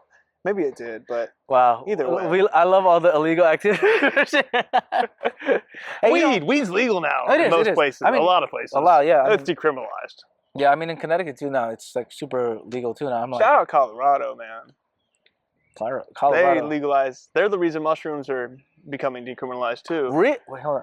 Mushrooms are major, and you were talking about confidence and da. A lot of that has to do with mental health, and I'm not saying it's for everybody. Yeah. Oh, definitely not. Yeah. But we're not doctors out here, okay? No prescriptions, but based on personal experience, yeah. Mushrooms did a lot of great things for me. So is it? I also tripped balls. Okay. But at the same time, I learned a lot, and I took a lot from it. I feel like you're a very insightful guy, man. I love that about you, man. You learn a lot from all your various lessons. Yeah. From the Illuminati to the mushrooms to the devil's lettuce. To the devil's lettuce. To the, what is it called, monkey? Monkey Whiz. Yeah, Monkey Whiz. Monkey Whiz. I got it from it was on Sunset, and right by the Laugh Factory, right across from the Laugh Factory. Oh my God, that's funny. Right there. They had the Monkey They Whiz? had the Monkey Whiz. I wonder who's the monkey doing that. You know? Where do they get that monkey? I know. Where do Is they? it Punch the Monkey? Yeah. You know, Punch the Monkey. Bro, you're crazy, bro. He wasn't even alive then. Punch the Monkey. Bro, you're crazy, bro. That's why you stole Kid Leroy's girl. Hey, man, that's what you gotta do. You gotta be smooth with it. Bro, I mean, you could be Australian, bro, to be honest. You give me that vibe, like you could be like his older brother. Everybody always told me I was from, they thought I was from California growing up. Yeah, you look Cali boy, bro. Like with the eyes, and then like if you had the super long hair too again, bro. Yeah. Yeah, I booked gigs based off of that, you know? Just that long hair, the surfer vibe. I was talking to, I forget who I was talking about the other day about it, but you know, we try not to use stereotypes for like everyday life, but commercial is still about stereotypes, bro. Oh yeah, 100%. Oh, yeah. You know what I'm saying? Like they just, like if they look at tech, bro, they're gonna lean towards like, you know, an Asian guy or like a Middle Eastern or like an Indian looking guy. Just from the default, maybe they'll switch it up to maybe a Hispanic guy or someone that doesn't look like a traditional tech bro or a samurai or whatever, you know. But that's how they do it. That's the only way they can operate. There's no way. There's a lot of that. Yeah, and I feel like that's something that is exclusive to our industry. That sort of prejudice nature. Yeah, and it's just part of it, you know. Like, what does it say? You can't get mad at the player. You gotta hate the game. The game has been like that forever. Don't hate the player. Yeah. Yeah, don't hate the player. Hate the game. It's just like, oh, I don't look like a golfer. Well, maybe because a lot of the golfers are white guys. Yeah, you know, you were a golfer. Yeah. So it's like, yeah, they booked me on the commercial we can't talk about as the golfer. I mean, it was background, but either way, they got me as the golfer, and I've shot as a golfer before, so I know the slightest amount of just enough to get by. I did golf when I was a kid, but I had no training. But anyways, they casted me, and that's what everybody was. It's like, oh, you just have that look, and I do sort of have like that rich boy sort of. That's like the type type. Typecast? Yeah, Exactly. That's what they expect me to be. So when I come off talking about devil's lettuce, they're like, "Who the fuck is this guy?" Yeah. But I mean, that's the beauty of it, man. You also recognize your different type, you know. Have to. And you have to. That's the only way you can market yourself. Your agents can market you. Another one. Another one. Major exactly. key. That's Self-man. Yeah. Remember? Yeah. It's the major key right there. You know, because if you don't, man, you're just gonna be this like generic, you know. Yeah. And then also it's gonna be hard for people to see you because people can be woke all they want, like, oh, everyone's equal, you know, all that stuff. But hey, the commercial industry, especially now, man, it's still pretty. Money talks and numbers don't lie, and you know, I don't know. They want what they're looking for, and you got to know what your type is. Yeah, and they're also like, I mean, there's some commercials where they try to make it more, I guess, fluid, like ethnically ambiguous for different roles and stuff. But I'd still say like 80% of it is like, hey, if you can look like a surfer, we're gonna get a guy with like long hair or something like that. We're not gonna get someone that's bald. Yeah. Like, there's not that many bald surfers out there, or like a skater that's like, no offense, overweight. They're gonna probably get like the skinnier dude. You know what I'm saying? Like even if the other skater guy is like a big bulky guy that's actually good at skating, on camera it doesn't really show that he looks like a skater because he's not actually skating, you know? I love seeing videos of a big guy skating because it's like, it's majestic. He's just going to slip off that board, but then he'll do something wild and it's just like, wow. I mean, bro, I used to be a breakdancer, bro, back then. Oh, yeah? B-Boy Phantom. That's my good old days back in Indonesia. B-Boy Phantom. Yeah, B-Boy Phantom, man. Oh, have you watched the cartoon Danny Phantom before? Oh yeah. That's the reason. Love that show. That's the reason why that's where my goth baddie. Yes, my girl sit, bro. That's my boy, right? He knows. That's where the sensation grew. That's my goth baddie. I saw that purple lipstick. I know. I was like, yeah, that's me right there. Oh, oh my god. The skull and crossbone T-shirt. Oh my goodness. Bro, I need to rewatch that again now. Danny Phantom. I know. And then you remember the ghost girl that was the rock star, Ember. I slightly remember her. Shout out to the voice actress too. She knew. Reminding me of Adventure Time now. Oh my god. That little vampire chick that plays guitar. Oh man, we're taking us back, bro. But yeah, that's why I was B-Boy Phantom, bro, because of Danny Phantom's name. But really? Is that old, that show? How long ago was that? Like 16 years or something? Maybe, bro. 2006 at least. 2006. Something like 20 that. years. Bro, damn! Don't remind me. That's actually crazy. Nickelodeon. I know. Saturday morning cartoons type shit. The good old days. Yeah, man. The breakdancing, bro. There's a guy. How old were you when you were breakdancing? I was like in middle school, so I was 12 or 13, something like that. And I saw videos of this guy doing like the air flare. You know what the air flare is? Basically, it's like you're doing a handstand and you just switch to the other hand one at a time, like rotating upside down. Oh, yeah. Yeah, I've seen that. This brother, bro, like, he was wearing a shirt, but you could tell he had some extra on the stomach, so he was definitely like overweight. He was moving smoother than most. Oh, dude, bruh. He did not look like a breakdancer, but he got it. It's the technique. What's that music video, Meghan Trainor?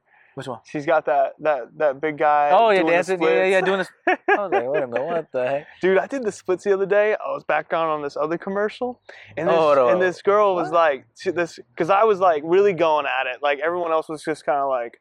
And I'm not a dancer, but I can move. You got the move. Yeah, you got the shoulder. And I was doing my thing, and she goes, I just want to see him do the splits. And I literally in that moment did the splits, and I didn't even know I could do the splits. It hurt, but I did it. Bro, wait.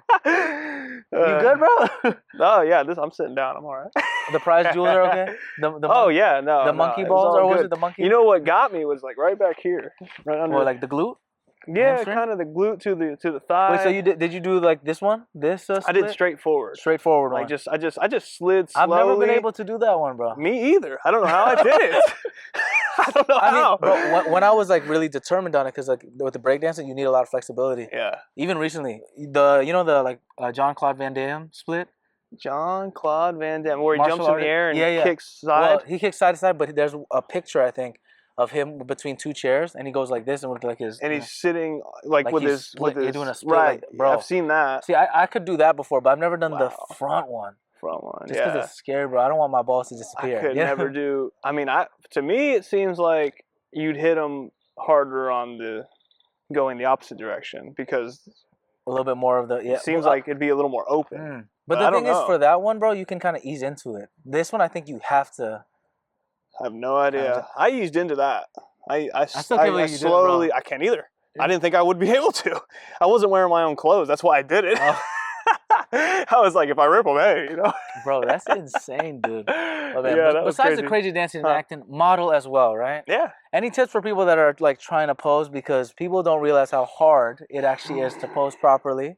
Yeah. I did when I was it was like a couple weeks back. We had like a API like headshot shoot for like all the tech people at my job, bro. And then the lady was like, "Oh, you know how to pose easily." I was like, "Oh, thanks." And then I hear over here the other person that comes in, and she gives like a lot of like tips, whatever, you know. Photographers love someone who's ready to go. Who knows how to do like, you know, the dun, dun, dun, action shot, boom, boom, boom, boom. Yeah. What are some of the tips, and how do you get into that like flow state, bro? Because it's a skill. So for me, modeling came because people told me I should do it. So I just started doing it. And then with that, I was just like, just be yourself. Just, you know, because I didn't know what I was doing. And I was looking at the pictures and I was like, looks good. Okay, I can do this. And from there, I got into the industry, and I focused and watched on other people, like what they were doing. And like, there's a lot more females than there are males. So I was watching a lot of women and just like how they were just boom, bam, boom, bam, boom, you know, and it's like, I'm not going to mimic their poses because they're feminine, and that's not going to work most of the time. But I am watching their flow state and how and what they're doing, and basically the easiest way to go about that is look at other people's poses, and because even photographers will be like, look, I saw this pose, can you do this pose? And you just mimic it exactly, and you come out with this great, perfect picture. But it's like, I mean, it was like we were basically just copy and pasting it, so that doesn't feel very creative, but the picture looks good. And you just you would study other people, like I don't know, flip through a magazine and just look at what poses they're doing. And one of my favorite abstract posers is William Defoe.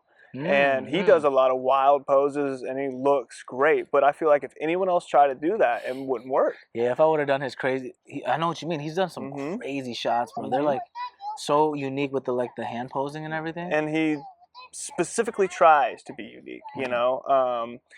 But that doesn't work for everybody. And so you want to go with the more classic stuff for sure. And practice in the mirror. Just practice in the mirror. And also, a big thing is the camera angle. So you always want to kind of keep your face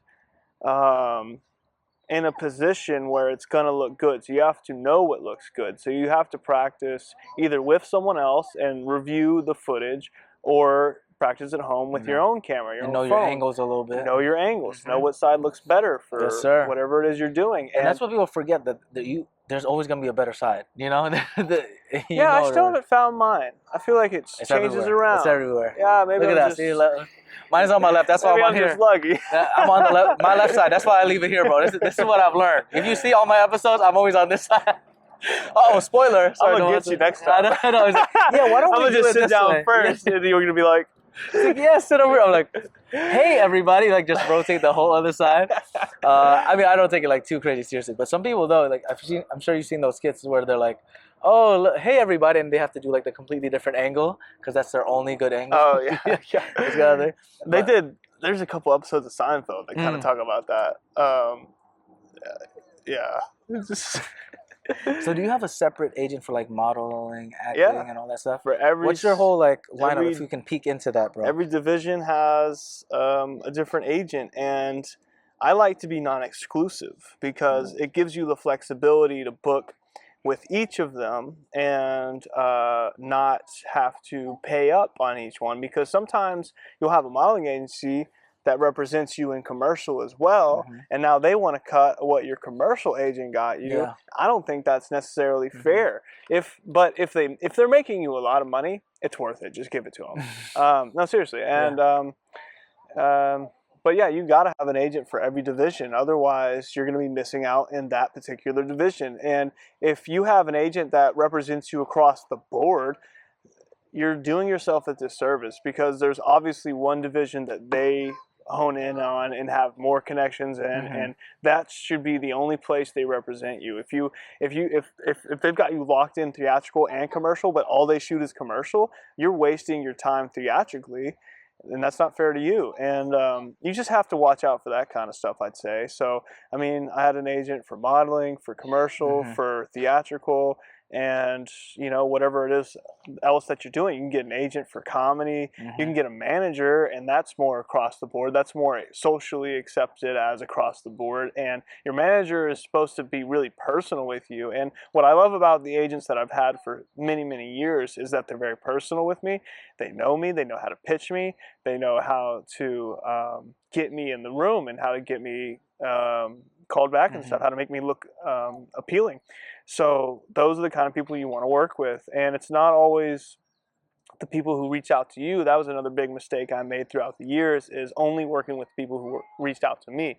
Because in my mind, I was thinking, I want to work only with people who want to work with me because I know they believe in me. So if they make the first move, you know, that means they're really interested and I'm going to book more work with them. And there may be some truth to that, but realistically, the greatest, best for you isn't gonna reach out first most of the time, I would say.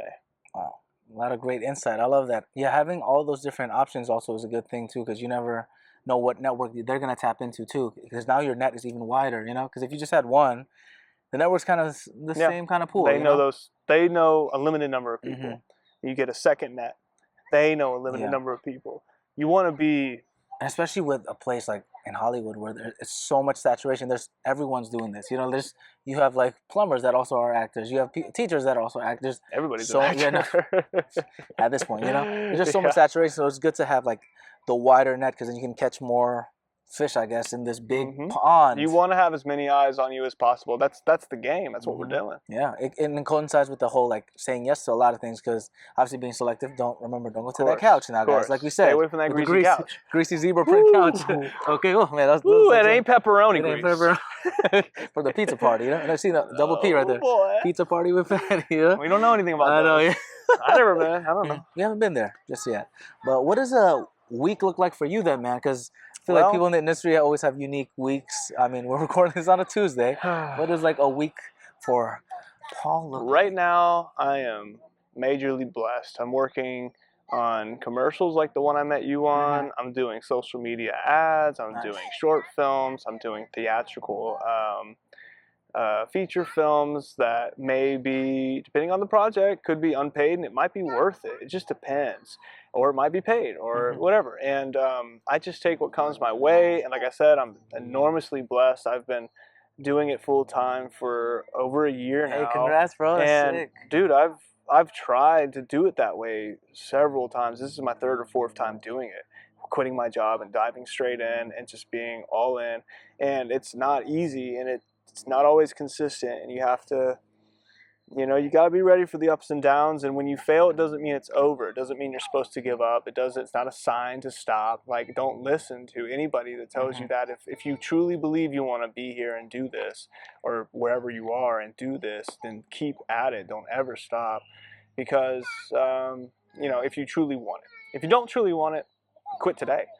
Don't even try. It's not worth your time. And you're in my fucking way. You know? That's just the truth, you know? But there's plenty of people who are immensely passionate about it. And I would hate to see anybody not live out their dream. So, you know. Bro, you're doing it, man. You're living it. In a random park right now on the podcast. Let's go to the talking Here we are, Tuesday. We're on a podcast. I'm in the middle of trying to sell a car. Look at that. Like, this is what it's about, bro. This is what we're doing. You know, let's finally go to the talking points. We kind of went all over the place. But, bro, the first talking points on passion. Very passionate young man over here. I'm full of passion. I'm an Aries. Oh, there we go. I don't know if that's a toxic I'm full trait of or not. fire. I'm full of fire and passion. Action. War. Oh, there we go. Oh, goddamn.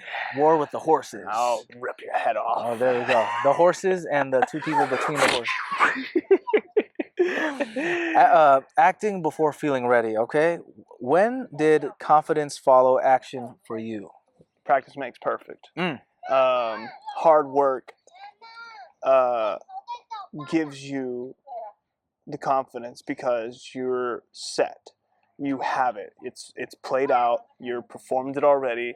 You already have it. So now you're at a place where you can play with it, and that's where confidence comes from. And I have a great story for this. When I was starting off in Austin, I was 18 years old. Growing up, I was very, very, very shy. Very shy. You growing up shy? Extremely, extremely shy. And I don't want to go through the whole path, but there was a lot. I was doing improv in middle school. I was doing all this stuff, and I was trying to break that shell. And man, I would get this lump in my throat, and I couldn't speak, and like I would sweat, just pouring sweat, red and hot, and just like. So, anyways, my first audition for a student film in Austin. When I was 18, I go into the room. I was prepared.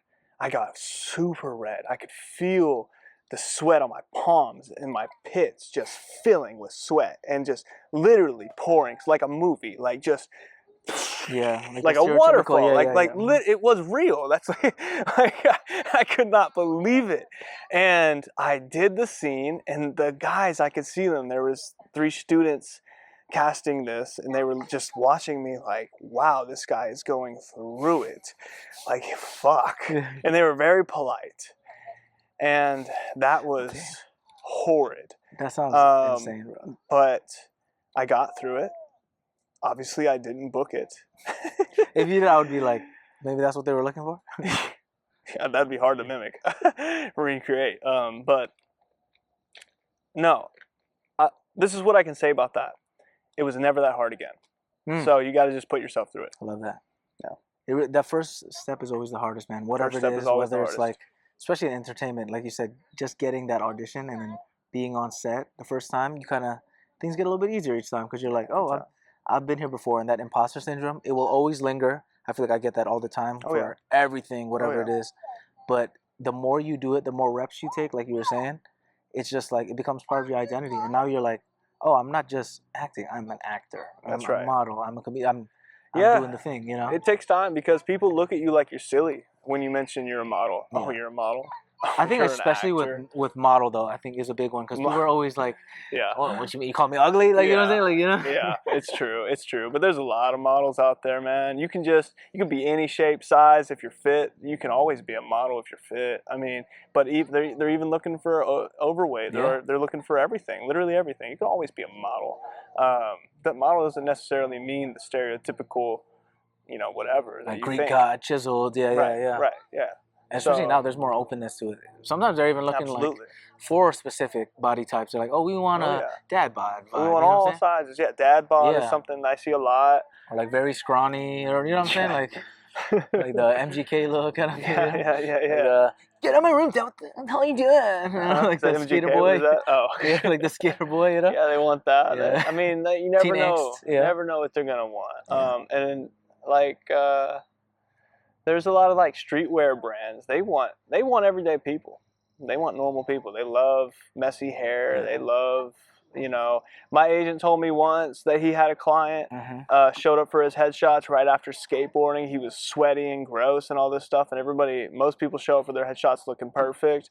And the mom was freaking out. I'm so sorry. And the guy was like, no, this is perfect. So I'm not saying do that because I don't really know what scenario that'd be perfect for. Yeah. But I mean, if for a kid, kids are pretty open to, and if that's your type, like you're a skater guy or whatever, I guess definitely, you know. Yeah. But also, like, I'm glad you mentioned that because there's some commercials, like I literally booked one. I signed an NDA, so I can't really talk about it, but I know it's kind of crazy. It literally, they were looking for faces that were not perfect, like some blemishes and whatever, and I'm like, this is perfect. That's me.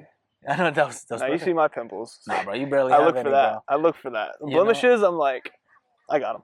Yeah, I was like, here, I got you. But you know, it's funny. Sometimes you do need to be like extra imperfect. Yeah. So like, they literally said, take the photos in bad lighting. So I did it in the worst angle. I did my right side. I did my other side, and I got it, bro. It got useful. Hey, it got useful. See, so that's also the thing. Shoot or shoot, y'all. You always. And you also have to pay attention to the details. Because what if I gave my best angles, my best like covered up my pimples? Maybe I wouldn't have done it because they're like, oh, this guy looks too clean. Yeah. You know what I'm saying? And let's just say it was a good payday. So shout out to There you that. go. Shout out to that. I can't say it. There you go. I did have some of my people on the podcast. Devil's lettuce? Yeah. No. You did devil's lettuce. No, I had some of my people that were on set on the podcast.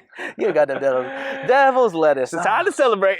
You know, that's how we live a pleasurable life. You know, that's the second talking point. Oh, Feeling capable, bro. Okay. How do you celebrate effort over the outcome? So this is like kind of what we talked about earlier. Like you got to celebrate the small wins, and you got to forget about imposter syndrome, and you got to like just know who you are at your heart and at your core, and you got to certify that with yourself. Like every day, it's like affirmations. I don't do them a lot. I did for years, and maybe that helped. I think it did help a lot. I need to get back into it, but it's one of those things that once you break the habit, you got to create the habit again. Start the wheel again. But man, I used to write stuff on my mirror, just inspirational stuff. Some of my favorite song quotes, like one of my favorite was Fleetwood Mac. I wrote it on my mirror, and what did it say?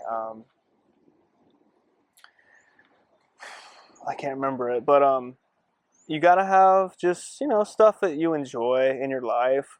Oh man, this is something too. A few years ago, I was like all disgruntled. I was all like, whatever. Like, when's it gonna happen for me? Whatever.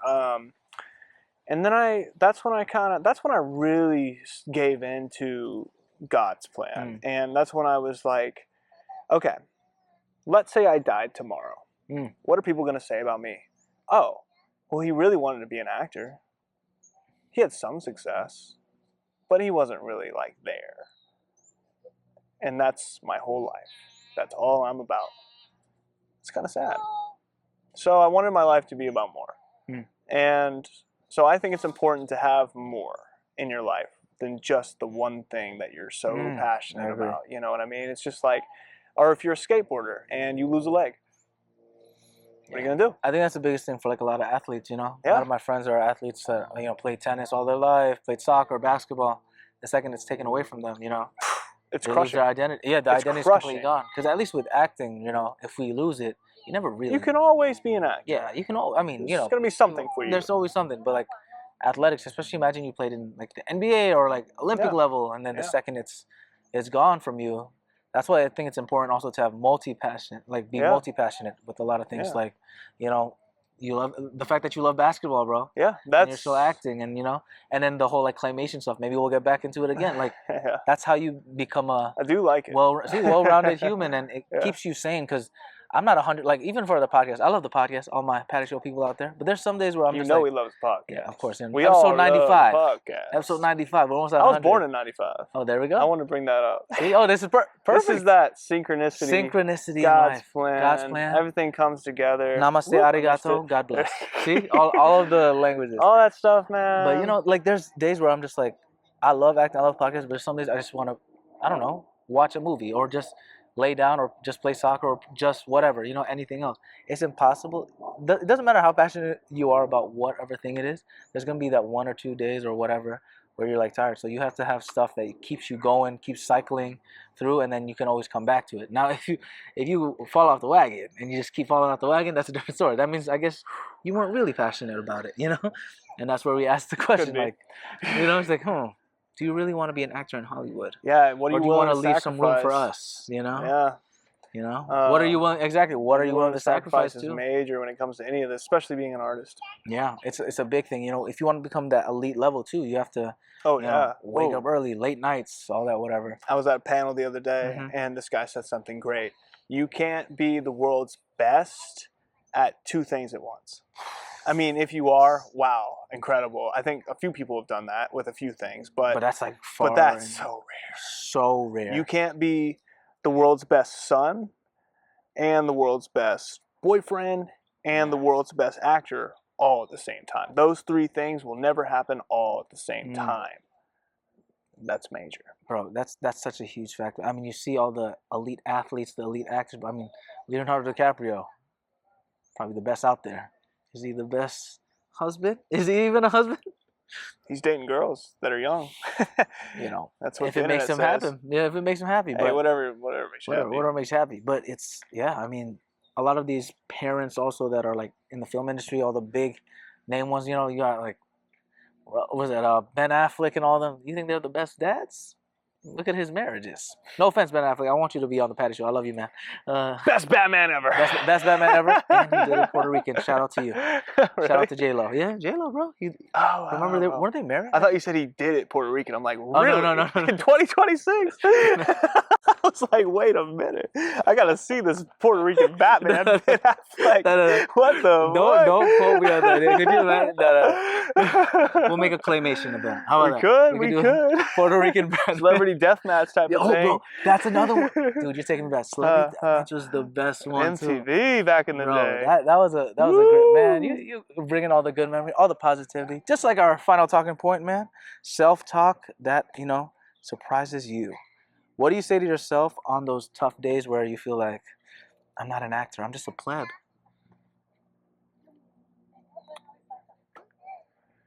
I've honestly never felt that. I've always had it. Just, I'm an actor. That's who I am. If you try to tell me different, I say fuck you, and that's always been inside me. But I guess maybe, I've tasted that. Like, maybe this isn't for me. Through the years of not being exactly where I want to be. That type of thing. I say in those days, I just say stick with it, you fucking wimp. I don't know, man. God's plan. You gotta believe in it. I put it all into God's hand. I make it really simple. That makes it really simple. I say, hey, God's got my back. God's got me in His hands. Whatever it is, I gotta be what I gotta be for however long. That's what He sees for me.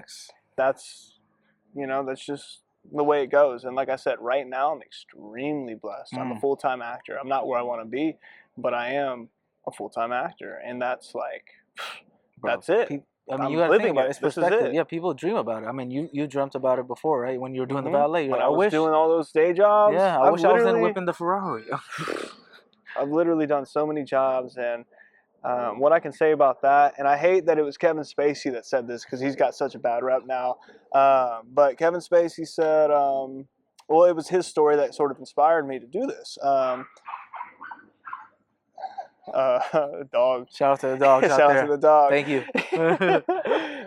Kevin Spacey told the story of he was waiting tables, and one of the guy asked him, what's your passion? What do you really want to do? He said, actor. And he said, then what are you doing here? And he's like, well, I got to make money. He said, no, quit this job. Go full in. Kevin Spacey said that's when he hit success. And the same thing happened to me. I listened to that story. I quit my job at ballet. I dove right into it. Went as hard as I possibly could. Came out successful. Amen. And I've done it before, and I was unsuccessful. So that, like I said earlier, it doesn't mean you're done. It doesn't mean quit. It means fail, try again. Fall down 7 times, get up 8. And also, I make it so simple, I give it to God. And that's how I handle that. I love it, man. God's plan, if God tells you to be I only love my bed and my mom. Shout out to Drake, new album out. Leave it in God's hands, man. If you need to be in between 2 men with some horses, sometimes you got to do it. You got to do what you got to do. You got to do my what you man, do. Paul Over, the legend. Hey. I appreciate you for coming on the show, man.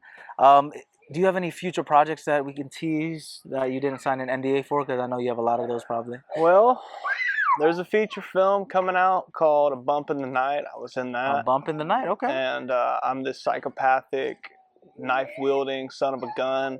I torment these kids. That'll be coming out. I think it's going to hit festivals. I'm not really sure where it's going to go. Nice, bro. Festival runs are always fun, though, because people love it. I love the energy of, like, a festival. Because people you can tell the passion.